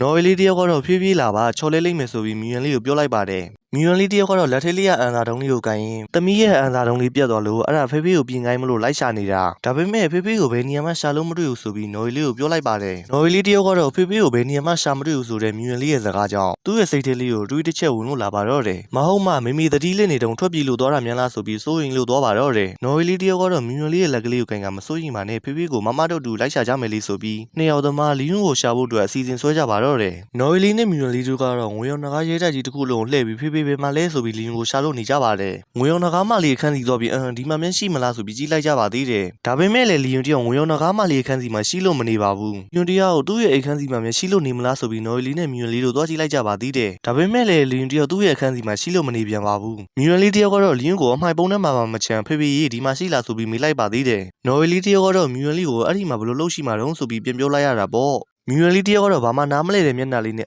ဖေးဖေးကိုဘယ်နေရာမှရှာမတွေ့ဘူးကြည့်ရတာဖေးဖေးပျောက်သွားပြီလားမသိဘူးဆိုပြီးသူ့အမဖြစ်တဲ့နော်ဝေလေးကိုမေးလိုက်ပါတယ် နော်ဝေလီတယောက်ကတော့လီယွန်းရဲ့အကြောင်းကိုတေချာရှင်းပြလို့လာပါတယ်မြူအန်တချို့လူတွေကကိုပေါ်ရန်ကောင်းပေးတယ်ဆိုပေမဲ့သူတို့ကတချင်းချင်းမှာတော့ထွက်သွားကြမှာပဲလေအရင်တစ်ခေါက်တုန်းကလို့ပေါ့ဆိုပြီးမြူအန်လေးကိုပြောလိုက်ပါတယ်မြူအန်လေးတယောက်ကတော့နော်ဝေလီပြောပြတဲ့စကားလုံးတွေကိုနားမလည်တာကြောင့်မို့လို့အရင်တစ်ခေါက်ကလို့ဆိုပြီးကြောင်တောင်လေးဖြစ်လို့နေပါတယ်နော်ဝေလီတယောက်ကတော့အဖြစ်အပျက်တွေကိုတေချာစဉ်းစားရင်အမခံမှန်းတာမှန်မယ်ဆိုရင်သူဒီကနေထွက်သွားနေလောက်ပြီဆိုပြီးမြူအန်လေးတယောက်ကိုပြောလို့နေပါတယ်ထပ်ပြီးတော့လေနော်ဝေလီတယောက်သူတို့ရဲ့မိသားစုကပုံမှန်မဟုတ်တဲ့အကြောင်းကိုမြူအန်လေးတယောက်ရှင်းပြလို့လာပါတယ်ငါမိသားစုနဲ့ပတ်သက်ပြီးတခုခုမှားနေတယ်လို့အမြဲတမ်းခံစားနေရတာငါတို့မိသားစုကလိုက်ရောညှိထွေးတယ်လို့ထင်ရပြီမဲ့တကယ်တမ်းကျတော့အဲ့လိုဟုတ်မနေဘူးငါမှမိတလောက်ကတော့မိမိကအိပ်ရာထဲမှာအိပ်နေတဲ့လူကိုငါတို့ရဲ့ဖေဖေလို့စပြီးမိတ်ဆက်ပေးခဲ့တာဒါပေမဲ့တရက်မှာသူ့နိုးလာချင်းချင်းထွက်ပြေးဖို့ကြိုးစားခဲ့တယ်ဒါပေမဲ့မိမိသူ့ကိုပြန်ပြီးတော့ဆွဲခေါ်လာခဲ့တယ်အဲ့ဒီအချိန်ကနေစပြီးသူထွက်ပြေးဖို့မကြိုးစားတော့ပေမဲ့ဒီနေရာမှာတော့ဆန္ဒလျောက်နေကျင်လိမ့်မယ်လို့တော့မထင်ဘူးနောက်ပိုင်းမှာငါးရံနှံကိုသူဖြည်းဖြည်းချင်းကတ်လာပြီးစိတ်ကျဉ်နှံကိုလှုပ်ပြီးတယ်စာတင်ပေးတယ်ပြီးတော့ဖခင်ကောင်တယောက်လိုပြုမှုလာခဲ့တယ်ငါတို့ရဲ့တတိပို့ရော့သွားအောင်လုပ်ပြီးထွက်ပြေးဖို့အတွက်အခွင့်အရေးရလာအောင်လို့မဟုတ်လားဒီချစ်ချင်းမြတ်တာရဲ့နောက်ွယ်အကြောင်းအရာတွေကိုငါနားမလဲပေမဲ့မတန်ရှင်းတဲ့ချစ်ချင်းမြတ်တာကိုလက်ခံပြီးတခြားလူတစ်ယောက်ရဲ့သုံးချခြင်းကိုလက်မခံနိုင်ဘူးသူကဒီနေရာနဲ့မသက်ဆိုင်ဘူးတနည်းနည်းတစ်ချိန်မှာတော့ငါတို့စီကနေထွက်ခွာသွားမှာပဲအဲ့ဒီအကြောင်းတွေကိုနော်ဝေလီတယောက်မြူန်လေးကိုရှင်းပြလိုက်တဲ့အခါမှာတော့မြူန်လေးရဲ့ပါပြင်လေးမှာမျက်ရည်လေးတွေဝဲလာပြီးမေမေကလည်းအခုထိနိုးမလာသေးဘူးဖေဖေကလည်းသမီးတို့ကိုမလိုချင်တော့ဘူးမမကြီးညီမလေးတို့ဘလို့လုပ်ကြမလဲရင်ဆိုပြီးနော်ဝေလီကိုမိလိုက်ပါတယ်နော်ဝေလီတယောက်ကတော့မြူန်လေးရဲ့မျက်ရည်ကလေးတွေကိုတုပ်ပြီးကြဘာမှမဖြစ်ပါဘူးမမကညီမလေးကိုကာကွယ်မှာပေါ့ဆိုပြီးမြူန်လေးကိုချော့လိုက်တဲ့အခါမှာတော့မြူအန်လေးတယောက်လည်းဝမ်းနေလွန်းလို့အမပြစ်သူရင်ခွင်ထဲမပြေးပြီးတော့ငိုပါတော့တယ်နော်ဝေလီတယောက်ကတော့မျက်စောင်းကလေးထိုးပြီးအရင်ဆုံးဟိုလူအတွက်တင်းတော်တဲ့ခန္ဓာလေးလှုပ်ပေးရအောင်လို့မြူအန်လေးကိုပြောလိုက်ပါတယ်အဲ့ဒီအချိန်တွန်းမှာပဲငွေုံတကားရေးတိုက်ရဲ့အနောက်ဖက်ဆာကူရာတစ်ပင်နေနဲ့ပြေးလို့နေတဲ့လမ်းကလေးကိုပြလို့ထားပါတယ်လီယွန်တယောက်ကတော့သူ့သမီးဖြစ်တဲ့မြူအန်လေးနဲ့နော်ဝေလီတို့ကသူ့ကိုလိုက်ရှာနေတာမသိပဲအပြင်ကိုထွက်လို့လာတာပေါ့လီယွန်တယောက်မြေပုံလေးအတိုင်းလမ်းလျှောက်လိုက်ဒီရှုခင်းကမစိုးပဲအိမ်မော်မလေးဖြစ်တဲ့အန်နာကငါ့ကိုလိမ့်မပြောလိုက်လို့တော်သေးတာပေါ့ဆိုပြီးလီယွန်တယောက်တွေးလို့နေပါတယ်ဒီလိုနဲ့ပဲလီယွန်နဲ့အိမ်မော်မာလေးဖြစ်တဲ့အန်နာတို့စကားပြောခဲ့တဲ့အချိန်ကိုပြန်ပြလို့ထားတာပေါ့လီယွန်တယောက်ကတော့မမအန်နာကိုငွေရောင်နဂါးမလီသွားတာကြိုက်တဲ့နေရာတွေကိုမေးလို့နေတာပေါ့အိမ်မော်မာလေးဖြစ်တဲ့မမအန်နာကလည်းအရှင်းသားကဘရင်မကြီးသွားတာကြိုက်တဲ့နေရာတွေကိုသိကျင်တာလားလို့ပြန်ဖြေလိုက်ပါတယ်လီယွန်တယောက်ကတော့ဟုတ်တယ်ဒီကနေ့လမ်းလျှောက်ထွက်ချင်လာလို့လေဆိုပြီးပြန်ဖြေလိုက်တာပေါ့အိမ်မော်မာလေးဖြစ်တဲ့မမအန်နာကတော့အရှင်းသားသွားခြင်းတယောက်ကိုလိုက်ပို့ခိုင်းလိုက်မယ်လေဆိုပြီးပြောလိုက်ပါတယ်လီယွန်တယောက်ကတော့မလိုပါဘူးဆိုပြီးမြေပုံကလေးကိုထုတ်ပြကငါးဘာသာငါသွားနိုင်ပါတယ်ငွေရောင်နဂါးမလီသွားတာကြိုက်တဲ့နေရာကိုဒီမြေပုံထဲမှာသာဝိုင်းပြလိုက်ရပါပြီဆိုပြီးအိမ်မော်မာလေးဖြစ်တဲ့မမအန်နာကိုပြောလို့လာခဲ့တာပေါ့အခုတော့လီယွန်တယောက်မမအန်နာရဲ့ကျေးဇူးကြောင့်ငွေရောင်နဂါးမလီဘယ်နေရာတွေကိုသွားတာကြိုက်တယ်လေဆိုတာကိုသိလို့လာခဲ့ရပါတယ်လီယွန်ရဲ့အတွေးထဲမှာတော့ဒါပဲပုံမှန်ဆိုရင်ငါ့ရဲ့လှုပ်ရှားမှုတွေကိုကန့်သက်ချက်ချခံထားရတာအခုငွေရောင်နဂါးမလီအိပ်ပျော်နေတော့မှငါခိုးထွက်လို့ရတာဒီပတ်ဝန်းကျင်ကိုလေးလာပြီးငွေရောင်နဂါးမလီအိပ်ရာမှနိုးလာရင်သူ့အတွက်အံ့ဩစရာကောင်းတာလေးတစ်ခုပြင်ဆင်ပေးထားလိုက်မယ်ငွေရောင်နဂါးမလီကြိုက်တဲ့အရာတွေကိုလေးလာတယ်ဆိုတာကအပေါ်ယံပဲငါ့ရဲ့ရွေချက်ကငွေရောင်နဂါးမလီကိုလက်စားချေဖို့ပဲဆိုပြီးလီယွန်တယောက်အကျဉ်းစီတစ်ခုကိုဆွဲလို့နေပါတယ်လီယွန်တယောက်ကတော့ရှေ့မှာရှိတဲ့ဆာဝူရာပင်ကြီးကိုကြည့်ကငွေရောင်နဂါးမလီအားနေနေတုန်းသူကြိုက်တဲ့နေရာမှာသူ့ကိုပြန်ပြီးတော့အနိုင်ကျင့်ရမယ်ငါ့ရဲ့မွေးရဲ့မြေမှာတုန်းကသူငါ့ကိုလှုပ်ခဲ့တယ်လို့မျိုးလေလီယွန်တယောက်ဆာဝူရာတစ်ပင်ရဲ့ဘီစီကိုထိချေကဒီရွယ်စားလောက်ဆိုရင်အဆင်ပြေတယ်ဒီအနေထားလောက်ဆိုရင်လည်းတော်ပဲဆိုပြီးလီယွန်တယောက်ငွေရောင်နဂါးမလီနဲ့ဖတ်လို့နေတာကိုစိတ်ကူးရင်လို့နေတာပေါ့မြေကြီးကလည်းတိတ်မပြောဘူးဆိုပေမဲ့အချိန်ကျလာရင်တော့ပန်းပွင့်နေနဲ့ပြည်ပြီးတော့ဤနေလောက်မှာပါလီယွန်တယောက်ငွေရောင်နဂါးရေးတိုက်ကြီးကိုလှမ်းကြည့်ကဒီကနေလေရေးတိုက်ကိုလှမ်းမြင်နေရတယ်ဆိုတော့မစိုးဘူးပဲလီယွန်တယောက်ကတော့စင်းစရာတွေနဲ့ပါဒီနေရာမှာလိုအပ်တဲ့နေရာတွေအားလုံးကိုကုန်ပြင်ဆင်လို့ထားရမယ်ဆိုပြီးမှတ်လို့နေပါတော့တယ်လီယွန်တယောက်ကတော့အကြံစိုးကြီးနဲ့ရပြီအကုန်အဆင်ပြေပြီးငွေရောင်နဂါးမလီနိုးလာဖို့ပဲကြံတော့တယ်ဆိုပြီးသူ့ရဲ့အစီအစဉ်ကိုအောင်မြင်ဖို့အတွက်တရားရဂိုင်းလုံးယုံကြည်လို့နေပါတော့တယ်လီယွန်တယောက်သူ့ရဲ့အစီအစဉ်ကိုအကောင်အထည်ဖော်နေလိုက်တာဆိုရင်ပြင်ငွေရောင်နဂါးရေးတိုက်ကိုညချိန်ချမှပြန်ရလို့လာပါတော့တယ်ငွေရောင်နဂါးရေးတိုက်တွန်းမှာတော့မိဘုံတွေတပုံနဲ့မှအိမ်ပေါ်မှာလေးတွေအားလုံးစူဝေးလို့နေကြပါတယ်လီယွန်တယောက်ကတော့ငိုနေတဲ့အိမ်မော်မာလေးတွေကိုကြောင်တောင်လေးနဲ့ကြည့်ရင်ဘာဖြစ်တာလဲပွဲရှိလို့လားဆိုပြီးမေးလိုက်ပါတယ်အိမ်မော်မာလေးကလည်းမျက်ရည်ကလေးကိုတုပ်ကလီယွန်ကိုလှည့်မကြည့်ပဲမင်းသမီးလေးတို့ကဇာပနာလုံးမယ်ဆိုပြီးကျမတို့ကိုမီးပုံခိုင်းတာပါလို့ပြန်ဖြေလိုက်ပါတယ်မြူရန်လေးတယောက်ကတော့လွမ်းစုပန်းဝေရှိရဲ့ဓာတ်ပုံကလေးကိုကြည့်ရင်ဖေဖေကိုမြူရန်ရဲ့အသားခင်ပေးပါမယ်သမီးတို့စီပြန်လာခဲ့ပါဆိုပြီးကြည့်ရတာဓာတ်ပုံလေးကလီယွန်ကိုပြောနေပုံရပါတယ်နော်ဝေလီတယောက်ကတော့မြူရန်လေးကိုအမားပီသားစွာနဲ့ဟိုလူကထွက်သွားပြီးမေးလိုက်တော့ဆိုပြီးနှစ်သိမ့်လိုက်ပါတယ်အပြေးပြက်တွေကိုဘာမှနားမလည်နိုင်တဲ့လီယွန်တယောက်ကတော့ခေါင်းကလေးကိုကုံရင်ငတုံးတယောက်လို လို့ပဲတေချာစဉ်းစားကသူတို့ကတခုခုလုံတန်းကစားနေကြတာလားဒါဆိုရင်လည်းငါလည်းနည်းနည်းတော့လိုက်ကစားပေးလိုက်ပါမယ်လေလီယွန်တယောက်ရှေ့ကအိမ်ပေါ်မှာလေးတွေကိုခဏလောက်ဖြတ်သွားမယ်နော်ဆိုပြီးပွဲထဲကိုဝင်လာတဲ့အခါမှာတော့အိမ်ပေါ်မှာလေးတွေအလုံးအကုန်လုံးကြောင်တော်ဖြစ်လို့သွားပါတော့တယ်အရှင်မင်းသားကဘလို့လို့ပြန်လာတာလဲဆိုပြီးတော့ပေါ့လီယွန်တယောက်ကတော့တကယ်ကို IQ 200ပါပဲနော်လီနဲ့မြူရန်လေးတို့ကိုသမီးတို့ဘုစုပူဇော်နေကြတာလေဆိုပြီးသွားမိလိုက်ပါသေးတယ်ထပ်ပြီးတော့လေလီယွန်တယောက်သမီးတို့ရဲ့ဖိုးဖိုးကဖေးဖေးကိုစွာနာဘလို့တီးရတယ်လဲဆိုတာကိုသင်ပေးဘူးတယ်သမီးတို့ကြီးကျင်လားဆိုပြီးမေးလိုက်ပါတယ်လီယွန်တယောက်ကတော့တကယ်အကောင်မှာသူ့ရဲ့စာပနာပွဲမှာသူကိုယ်တိုင်စွာနာတီးမှာဆိုတော့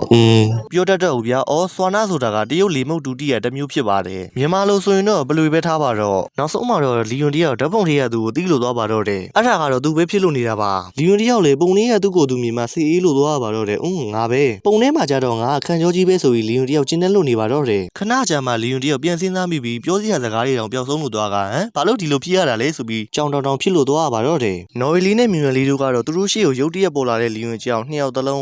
းဖေးဖေးပြန်လာပြီဆိုပြီးနှစ်ယောက်သလုံးထားအောင်လိုက်ပါတော့တယ်အဖြစ်ပြက်တွေအားလုံးကိုနားလည်တော့တဲ့လီယွန်တယောက်ကတော့စိတ်ပြက်လက်ပြက်နဲ့ပဲမျက်မှောင်လေးကျုံကမြူရန်လီနဲ့နော်ဝေလီတို့ကိုသမီးလေးတို့ရေဖေးဖေးအပြင်ဘက်ကိုသွားတာတရက်တောင်မပြေသေးဘူးလေဖေးဖေးအတွက်ဇာပနာပွဲတောင်ကျင်းပနေတာကတော့မလောလုံးလားရင်ဆိုပြီးမိလိုက်ပါတယ်မြူရန်လီတယောက်ကတော့လီယွန်ပြန်လာတာမို့လို့ပပင်းပေါ်မှာမျက်ရည်လေးတွေဝဲလာကဖေးဖေးရေးဆိုပြီးလီယွန်ကိုပြေးဖက်ကငိုပါတော့တယ်လီယွန်တယောက်ကတော့မြူရန်လီကိုကြောင်တောင်လေးနဲ့ကြီးလို့နေတာပေါ့မြူရန်လီကလည်းလီယွန်ကိုကပ်ပြီးတော့ချွေးလို့နေပါတော့တယ်ဖေးဖေးကသမီးတို့ကိုမလို့ချင်တော့ဘူးလို့ထင်နေတာဆိုပြီးတော့မြူရန်လီတယောက်လီယွန်ကိုကပ်ပြီးတော့ချွေးလို့နေရှာပါတယ်လီယွန်ကလည်းငိုနေတဲ့မြူရန်လီရဲ့ခေါင်းလေးကိုဖွားကလေးပို့ကမြူရန်လီရဲ့ဘလို့တောင်ပေါက်တဲ့ကြရတူးလိုက်တာလဲဖေးဖေးကသမီးတို့ကိုဘာလို့မလို့ချင်ရမှာလဲဆိုပြီးပြန်ပြောလိုက်ပါတယ်နော်ဝေလီတယောက်ကလည်းရှက်ကိုရှက်ကန်နဲ့လီယွန်ကိုဟိုလေမြူရန်လီတယောက်ကတော့ရှက်ကိုရှက်ကန်နဲ့လက်ထက်လျက်တိတာလေးကိုကင်ကဟိုလေမြူရန်လီနဲ့သမီးဖေးဖေးကိုနန်းတော်နှင်လိုက်ရှာသေးတယ်မတွေးလို့မို့ထွက်သွားပြီလို့ထင်လိုက်တာလီယွန်တယောက်ကတော့ဖေးဖေးကဘာလို့ထွက်သွားမှာလဲအနောက်ဘက်တောင်ခဏလမ်းလျှောက်သွားတာပါဆိုပြီးနော်ဝေလီရဲ့မိဘကိုပြန်ဖြေလိုက်ပါတယ်နော်ဝေလီတယောက်ကတော့အဲ့ဒီကြမှာပဲငါအထင်လွဲသွားတာပဲဆိုပြီးသူ့ရဲ့တိတာကလေးကိုစိုက်ကြည့်လို့နေပါတော့တယ်ကြီးရတာတော့အထီတိတာကလေးကလီယွန်နဲ့ပတ်သက်ပြီးအမှတ်တရပစ္စည်းတွေကိုထိထားတဲ့တိတာကလေးဖြစ်မယ်လို့ကျွန်တော်ကတော့ထင်ပါတယ်လီယွန်တယောက်ကတော့မြူရန်လီကိုပုတ်ချီထားတဲ့အိမ်စီကံမလေးတွေကိုဘာမှမဖြစ်တော့ဘူးအားလုံးပဲကိုယ့်နေရာကိုပြန်ကြတော့ဆိုပြီးအိမ်စီကံမလေးတွေအားလုံးကိုပြောလိုက်ပါတယ်မြူရန်လီတယောက်ကတော့ဇပွဲပေါ်မှာရှိတဲ့အသားကင်လေးကိုလက်ညှိုးထုတ်ပြကဖေးဖေးပြန်လာပြီဆိုတော့ဖေးဖေးပြန်မလာခင်ကဖေးဖေးကိုပူဇော်ထားတဲ့အသားကင်လေးကိုသမီးစားလို့ရမလားရင်ဆိုပြီးလီယွန်ကိုမေးလိုက်ပါတယ်လီယွန်တယောက်ကတော့မြူရန်လီစိတ်ချမ်းသာအောင်လို့မို့ရတာပေါ့ဆိုပြီးပြန်ဖြေလိုက်ရပါတယ်လီယွန်စီကခွင့်ပြုချက်ကိုရတော့တဲ့မြူရန်လီတယောက်ကတော့ခုနကသူ့မိုးတဲ့အတိုင်းပဲပျော်ပျော်ရွှင်ရွှင်နဲ့အသားကင်လေးစီကိုပြေးလို့သွားပါတော့တယ်လီယွန်တယောက်ကတော့မြူရန်လီကိုကြည့်ရင်ဇော်ကျွေးပြန်လို့နေရပါပြီမြူရန်လီကငါနဲ့တူတယ်ဆိုတာမှန်ပေမဲ့လုံးဝမတူတဲ့အချက်ကတော့သူကအစားတော့မတာပဲနော်ဝေလီတယောက်ကတော့လီယွန်ကိုငေါ့လိုက်ပါသေးတယ်နောက်တစ်ခါအပြင်သွားရင်သမီးတို့ကိုပြောပြီးမှသွားပါဆိုပြီးတော့ပေါ့လီယွန်တယောက်ကတော့ဆိုပြီးနော်ဝေလီတယောက်ကိုစိုက်ကြည့်လို့နေတော့တာပေါ့ထပ်ပြီးတော့နော်ဝေလီကလည်းလီယွန်ကိုရှက်ကိုရှက်ကလေးနဲ့ဟိုလေးမြူရန်လီကဖေးဖေးကိုရမ်းစိတ်ပူနေတာလို့လီယွန်ကိုပြောလိုက်ပါတယ်လီယွန်တယောက်လည်းအဲ့ဒီကြမှာသူအမားလုံးမိတာကိုသိပြီးနော်ဝေလီနဲ့မြူရန်လီတို့ကိုစိတ်ဆိုးပြအောင်လို့မို့ဆိုပြီးပြန်ပြီးတော့ချောလိုက်ရပါတယ်လီယွန်ရဲ့စိတ်ထဲမှာတော့နော်ဝေလီကဒီကလေးကငါ့ကိုစိတ်ပူလို့ပေးနေပေမဲ့ထုတ်ပြောဖို့ရှက်နေတာပဲဆိုပြီးလီယွန်တယောက်နော်ဝေလီကိုကြည့်ရင်စိတ်ထဲမှာပြောလို့နေပါတော့တယ်နော်ဝေလီတယောက်ကတော့ရှက်ကိုရှက်ကလေးနဲ့တူလီယွန်ကိုစကားပြောလို့လာပါတယ်ဟိုလေးဘာပဲဖြစ်ဖြစ်ဒီတစ်ခေါက်တော့သမီးမသွားပါတယ်ဖေးဖေးကိုမယုံကြည်ခဲ့မိဘူးဆိုပြီးနော်ဝေလီတယောက်လီယွန်ကိုဥညွတ်ပြီးတော့သမီးတောင်းပန်ပါတယ်ဆိုပြီးလီယွန်ကိုပြောလို့လာပါတယ်လီယွန်တယောက်ကတော့နော်ဝေလီရဲ့လိုအကြောင်းဆိုပြီးကြော်တောင်လေးဖြစ်လို့သွားပါတော့တယ်လီယွန်တယောက်ကတော့တောင်းပန်လာတဲ့နော်ဝေလီကိုကြည့်ရင်ကြီးရတာဇာပနာပွဲကနော်ဝေလီကြောင့်ကြီးများဖြစ်သွားတာထင်တယ်သူသာမပြောခဲ့ရင်ဘယ်သူမှသတိထားမိမှာမဟုတ်ဘူးအရွယ်နဲ့မလိုက်အောင်ရင်းကျက်လို့တဲ့ကလေးတွေကသူတို့ရဲ့တာဝန်ကိုတေချာလေးနဲ့ထားပြီးလှုပ်ဆောင်ကြတယ်တခါတလေကြရင်လေအမားတွေကိုလည်းလုံးမိတတ်ကြတယ်ဒါပေမဲ့ဒီတစ်ခေါက်အမားကငါဘက်ကနေဒီကလေးကိုစိတ်လုံခြုံမှုအပြည့်အဝမပေးနိုင်တာကြောင့်လေပါပါတယ်လေနော်ဝေလီကချီချင်းမြစ်တာနဲ့ဂယူးဆိုင်မှုကိုလိုလားတောင်းတနေတဲ့ကလေးတယောက်ပဲဒါပေမဲ့နော်ဝေလီကသူ့ဘက်ကနေစပြီးတောင်းဆိုတာမျိုးပြုလုပ်မဲ့ကလေးမျိုးလည်းဟုတ်မနေပြန်ဘူးအခုချိန်မှာငါဘက်ကနေစပြီးသူ့ကိုဂတိတုခုပေးခဲ့ရင်တော့မှသူယုံကြည်မှာမဟုတ်ဘူးဒီတော့ဆိုပြီးလီယွန်တယောက်သူ့ရဲ့လက်သီးကိုကြီးစုပ်ကဟုတ်ပြီဒီတော့အဖေတယောက်အနေနဲ့ငါဘက်ကနေတဖြည်းဖြည်းသက်သေပြပေးသွားရမယ်လီယွန်တယောက်နော်ဝေလီရဲ့နန်းကိုဖြည်းဖြည်းလေးကတ်သွားပြီးခေါင်းလေးကိုပို့ပေးကကျင်သာတော်နဲ့ပဲနော်ဝေလီရဲ့မျက်ဝန်းကလေးတွေကိုစိုက်ကြည့်ကပြောလို့လာပါတယ်ရပါတယ်သမီးရဲ့ဒါနဲ့လေအခုဖေဖေတို့ညလာအတူတူသောစားကြအောင်လေမနှက်ပြန်ကြရင်လေသမီးအကယ်ဒမီကိုပြန်သွားရအောင်မလားအဲ့လိုနဲ့ပဲလီယွန်တယောက်ကတော့နော်ဝေလီကိုချိုးလို့နေပါတော့တယ်နောက်တစ်နေ့မနှက်မှာတော့မြူရန်လီတယောက်ခါတိုင်းလိုပဲငွေုံနဂါးမလေးရဲ့ဘေးမှာရှိလို့နေပါတယ်အဲ့လိုနဲ့ပဲမြူရန်လီတယောက်ငွေုံနဂါးမလေးကိုစောင့်ကြည့်နေတုန်းမှာပဲရုတ်တရက်ငွေုံနဂါးမလေးရဲ့လက်ကလေးတွေကလှုပ်လှုပ်လာပြီးတဖြည်းဖြည်းနဲ့မျက်လုံးကလေးဖုံးလို့လာပါတော့တယ်နော်ဝေလီတယောက်ချက်ချင်းပဲဝဲသားလို့သွားကမမေနိုးလာပြီပဲဆိုပြီးငွေုံနဂါးမလေးကိုပြောလိုက်ပါတယ်ထပ်ပြီးတော့လေမြူရန်လီတယောက်မမေကအကြားရိပ်ပျော်နေတော့တမီးကစိုးရိမ်နေတာဆိုပြီးငွေုံနဂါးမလေးရဲ့နန်းကိုကပ်ပြီးချွေးလို့နေပါတော့တယ်ငွေုံနဂါးမလေးကလည်းမြူရန်လီရဲ့ဘားပြင်လေးကိုကင်ကတမီးကိုစိုးရိမ်အောင်လုပ်မိလို့မို့မမေတောင်းပန်ပါတယ်နော်ဆိုပြီးမြူရန်လီကိုချောလိုက်ရပါသေးတယ်ငွေုံနဂါးမလေးတယောက်သူ့လက်ကလေးတွေကိုစိုက်ကြည့်ရင်မော်စွန်းအိမ်နေကုန်ခန်းလို့နေတာကိုသိလို့သွားပါတော့တယ် ငါခန္ဓာကိုယ်မှာခွန်အားတွေတစ်စက်မှမရှိဘူးဖြစ်နေတယ်ငါကိုယ်တွေကအမော်စွဲနေကိုလည်းမခံစားမိဘူးပုံမှန်ဆိုရင်ငါရဲ့ငကားခန္ဓာကိုယ်ကသွေးကြိမ်စာရဲ့တံမြတ်တဲ့ရောက်မှုကိုတော့ခံနိုင်ရှိပါတယ်ဒါပေမဲ့အခုလိုဖြစ်သွားတာကငါဟိုလူကိုကင်အားနေသွားတာကြောင့်ဖြစ်လိမ့်မယ်သူ့ရဲ့ဇယအိရဆိုရင်ခုလောက်ဆိုထွက်ပြေးနေလောက်ပြီငွေရောငကားမလေးတယောက်သူ့နမ်းမှာရှိတဲ့မြူယွန်လေးကိုသမီးမေမေအိပ်ပျော်တော့တာဘလောက်ကြာပြီလဲလို့မေးလိုက်ပါတယ်မြူယွန်လေးကလည်းဒါနဲ့ဆိုမေမေအိပ်နေတာ2ရက်ရှိပြီလို့ပြန်ဖြေလိုက်တာပေါ့ငွေရောငကားမလေးတယောက်ကတော့အန်ကျိတ်ရင်လီယွန်းရဲ့အကြောင်းစဉ်းစားလို့နေပါတော့တယ်2ရက်ဆိုတော့သူဝေးဝေးရောက်တော့သေးမှာမဟုတ်ဘူးတယောက်ယောက်ကိုပြန်ဖမ်းပြီးခေါ်လာခိုင်းရင်ငွေရောငကားမလေးတယောက်အဲ့လိုစဉ်းစားနေတော့မှပဲရုတ်တရက်မြူယွန်လေးရေဒီကနေ့ညစာကိုငါးစားကြမလားဆိုပြီးလီယွန်းအတန်ထွက်လို့လာပါတော့တယ်ဒါအပြင်လီယွန်းတယောက်ငါးကြီးကိုကန်ရင်ငွေရောငကားမလေးရဲ့ခန်းရှိကိုရောက်ရှိလို့လာတာပေါ့ပြီးတော့လီယွန်းတယောက်မြူယွန်လေးကိုဖေဖေရဲ့နောက်ဖက်တောင်ဝန်းကနေငါးကြီးတစ်ကောင်ဖမ်းပြီးလို့လာခဲ့တယ်ညစာကိုတော့ငါးကြော်ဖြစ်ဖြစ်ငါးကင်ဖြစ်ဖြစ်လှုပ်ရှားကြတာပေါ့ဆိုပြီးမြူယွန်လေးကိုပြောလိုက်ပါတယ်မြူယွန်လေးတယောက်ကတော့ထုံးစံတိုင်းမှာပဲအစားဆိုတာနေတင်ကိုပျော်လို့နေပါတော့တယ်လီယွန်းတယောက်အဲ့လိုမြူယွန်လေးနဲ့စကားပြောနေတော့မှပဲငွေရောငကားမလေးအိယာမှာနိုးလို့လာတာကိုသိလို့တော့ပါတော့တယ်ဟေးမင်းနိုးပြီလားဆိုပြီးငွေရောငကားမလေးကိုနှုတ်ဆက်လိုက်ပါသေးတယ်ငွေရောငကားမလေးတယောက်ကတော့လီယွန်းကိုနင်းဘယ်ရီသွားနေတာလဲဆိုပြီးလီယွန်းကိုမေးလိုက်ပါတယ်လီယွန်တယောက်ကတော့ငွေရောငကားမလေးကိုစောက်လို့နေပါတယ်ကိုကဘယ်ကိုသွားရမှာလဲအနောက်ဖက်တောင်ကုန်းမှာလီကောင်းလီသက်ယူရင်ကိုရဲ့ချစ်စနီးလေးရဲ့အတွက်ခန္ဓာကိုယ်အပြည့်ပြေးလာအောင်လို့ငါတော့ဖမ်းနေတာလေဆိုပြီးငွေရောငကားမလေးကိုပြောလိုက်ပါတယ်ငွေရောငကားမလေးကတော့ရှက်နဲ့ဘယ်သူကနင်းရဲ့ချစ်စနီးမိုးလို့လဲဆိုပြီးပြန်ပြေးလိုက်ပါတယ်လီယွန်တယောက်ကတော့ငါးကြီးကိုကိုင်းမြူယွန်လေးကိုတာဝန်တစ်ခုပေးလို့နေတာပေါ့မြူယွန်လေးရေဖေဖေသမီးကိုတာဝန်ကြီးတစ်ခုပေးလိုက်မယ်အဲ့ဒါကမိဖို့ကြောင့်လေးကိုသမီးဒီငါးကြီးတော့ပို့ပေးရမယ်သမီးဒီတာဝန်လုံးနိုင်နေမလားဆိုပြီးလီယွန်တယောက်မြူယွန်လေးကိုငွေရောငကားမလေးရဲ့ခန်းထဲကနေပေါက်ထုတ်ဖို့အတွက်ဒေတာဝင်ကိုပြလိုက်ပုံရပါတယ်ဘာမှမသိချတဲ့မြူယွန်လေးတယောက်ကတော့တက်တက်ကြွကြွနဲ့ပဲသမီးကိုသာယုံကြည်ကြည်နဲ့အဲ့ဒါလိုက်ပါဆိုပြီးချက်ချင်းပဲလီယွန်လက်ထက်လေးကငါးယူကိုယူကမိဖို့ကြောင့်ရှိရစီကိုအမြန်ပြေးလို့သွားပါတော့တယ်လီယွန်တယောက်ကတော့မြူယွန်လေးကိုဒါနဲ့ဖေဖေနဲ့မေမေကလှုပ်ရှားကိစ္စလေးတစ်ခုရှိသေးလို့သမီးတို့ရင်စားနေလိုက်နော်ဆိုပြီးပြေးသွားတဲ့မြူယွန်လေးကိုမှားလိုက်ပါသေးတယ်ခဏကြာမှတော့ငွေရောငကားမလေးကနေပြီးတော့လီယွန်ကိုငါအိပ်ပျော်တော့တော့ကနင်ကငါတို့ရဲ့သမီးလေးတွေကိုစွန့်ပစ်ပြီးထွက်ပြေးသွားခဲ့ပြီလို့ထင်ခဲ့တာအခုလိုမျိုးဒီမှာပဲဆက်နေပြီးနော်ဝေလီနဲ့မြူယွန်လေးတွေကိုဂယူးဆိုင်ပေးလို့ကျေးဇူးတင်ပါတယ်နော်ဆိုပြီးလီယွန်ကိုပြောလို့လာပါတယ်လီယွန်တယောက်ကတော့သဘောထားကြီးစွာနဲ့ပဲရပါတယ်လေဘာလို့လဲဆိုတော့မင်းနဲ့ငါနဲ့ရှင်းရကိစ္စတွေအများကြီးရှိသေးတာကိုထောက်သွားစရာလားဆိုပြီးငွေရောငကားမလေးကိုပြောလိုက်ပါတယ်ငွေရောငကားမလေးကတော့မတိနားမလေးရဲ့မျက်နှာလေးနဲ့လီယွန်ကိုငါနဲ့ညင်နေကြမှာဘာကိစ္စရှိလို့လဲဆိုပြီးလီယွန်ကိုမေးလိုက်ပါတယ်လီယွန်တယောက်ကတော့လွန်ခဲ့တဲ့2နှစ်တုန်းကငါအိယာကနေနိုးလာတော့မင်းကဘာလုပ်ခဲ့တယ်လဲဆိုတော့ကိုမှတ်မိသေးလားဆိုပြီးငွေရောငကားမလေးကိုမေးလိုက်ပါတယ်ငွေရောငကားမလေးတယောက်ကတော့လီယွန်ကသူ့ရဲ့ဘောကနေမိုးပြီးတော့ပြောနေတာဆိုတော့ရှက်လဲရှက်ကြောက်လဲကြောက်နေငါဘာလုပ်ခဲ့လို့လဲခဏကြာမှငွေရောငကားမလေးတယောက်သူလုပ်ခဲ့တာကိုပြန်ပြီးတော့စဉ်းစားမိတော့က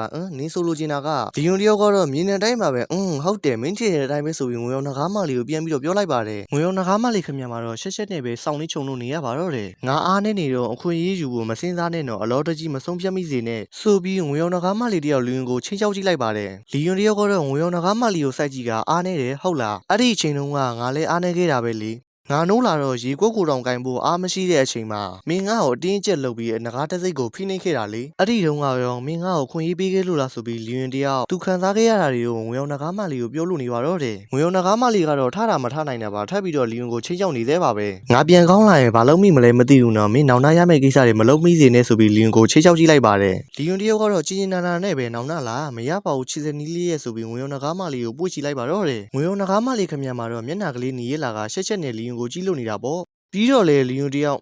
ဒီဆုံးဖြတ်ချက်ကငါဘဝမှာအကောင်းဆုံးချခဲ့တဲ့ဆုံးဖြတ်ချက်ပဲဆိုပြီးငွေရောငကားမလေးကိုပြောလိုက်ပါတယ်လီယွန်တယောက်ဘာဒီကြံစီနေသလဲဆိုတာကိုတော့မသိပေမဲ့ဘာလို့မလဲဆိုတာကတော့ဘရိုးနေနဲ့သိလောက်မှာပါလီယွန်တယောက်ကတော့ငွေရောငကားမလေးကိုပွေ့ချတိုင်းရဲ့နောက်ဖက်တောင်ကုန်းချေရီတိုးစီကိုခေါ်လို့လာခဲ့ပါတော့တယ်ငွေရောငကားမလေးကတော့လီယွန်ကိုလှုပ်ဆမ်းမှယူကောင်ဆိုပြီးပြောလို့နေတော့တာပေါ့ကျွန်တော်တို့ရဲ့လီယွန်ကလည်းငွေရောငကားမလေးကိုမလှုပ်နဲ့ပြုတ်ကြလိမ့်မယ်ဆိုပြီးပြန်ပြောလိုက်ပါတယ်ငွေရောငကားမလေးကတော့သူအားနေနေတဲ့အချိန်အခွန်ကောင်းယူတဲ့လီယွန်ကိုဒေါသအကြီးတွေနဲ့ကြီးလို့နေပါတော့တယ်ငါမှသာခွန်အားတွေအပြည့်ရှိနေမယ်ဆိုရင်ဒီလူကိုမြေကြီးမှာပြပြဝူအောင်ရိုက်ချနေလောက်ပြီဆိုပြီးငွေရောင်ငကားမလေးတယောက်စိတ်ထဲမှာလီယွန်ကိုကျုံးဝါလို့နေပါတော့တယ်လီယွန်တယောက်ကတော့သူကြိုတင်ကျဲစီထားတဲ့အတိုင်းချယ်ရီတစ်မြေကြီးရဲ့ခြေမှာငွေရောင်ငကားမလေးကိုအသာရလေးချလိုက်ပါတယ်ငွေရောင်ငကားမလေးကတော့လီယွန်ကိုငါ့ကိုဘာလို့ဒီကိုခေါ်လာတာလဲဆိုပြီးမေးလို့လာတာပေါ့လီယွန်တယောက်ကတော့သူလုံးမဲ့စီစဉ်တွေကိုငွေရောင်ငကားမလေးကိုပြောလို့လာပါတယ်မင်းအိပ်ပျော်နေတော့မင်းကြိုက်တဲ့နေရာတွေကိုလိုက်ပြီးတော့စုံစမ်းထားတာဒီညအတွက်တော့ဒီနေရာကပထမဆုံးလုံးမဲ့နေရာပဲဆိုပြီးငွေရောင်ငကားမလေးကိုပြောလိုက်ပါတယ်လီယွန်ရဲ့စကားကြောင့်ငွေရောင်ငကားမလေးခင်ဗျခဏတာပြော စရာစကားတွေပျောက်ဆုံးလို့သွားရပါတော့တယ်ငါပြန်ကောင်းလိုက်နင်းဖင်ကိုပိတ်ကန်ပြစ်မယ်ဆိုပြီးလီယွန်ကိုချင်းဝါလို့နေလိုက်ပါသေးတယ်လီယွန်တယောက်ကတော့သူတို့အခုရောက်နေတဲ့နေရာကနေငွေရောင်နဂါရေးတိုက်ကြီးကိုပြိုင်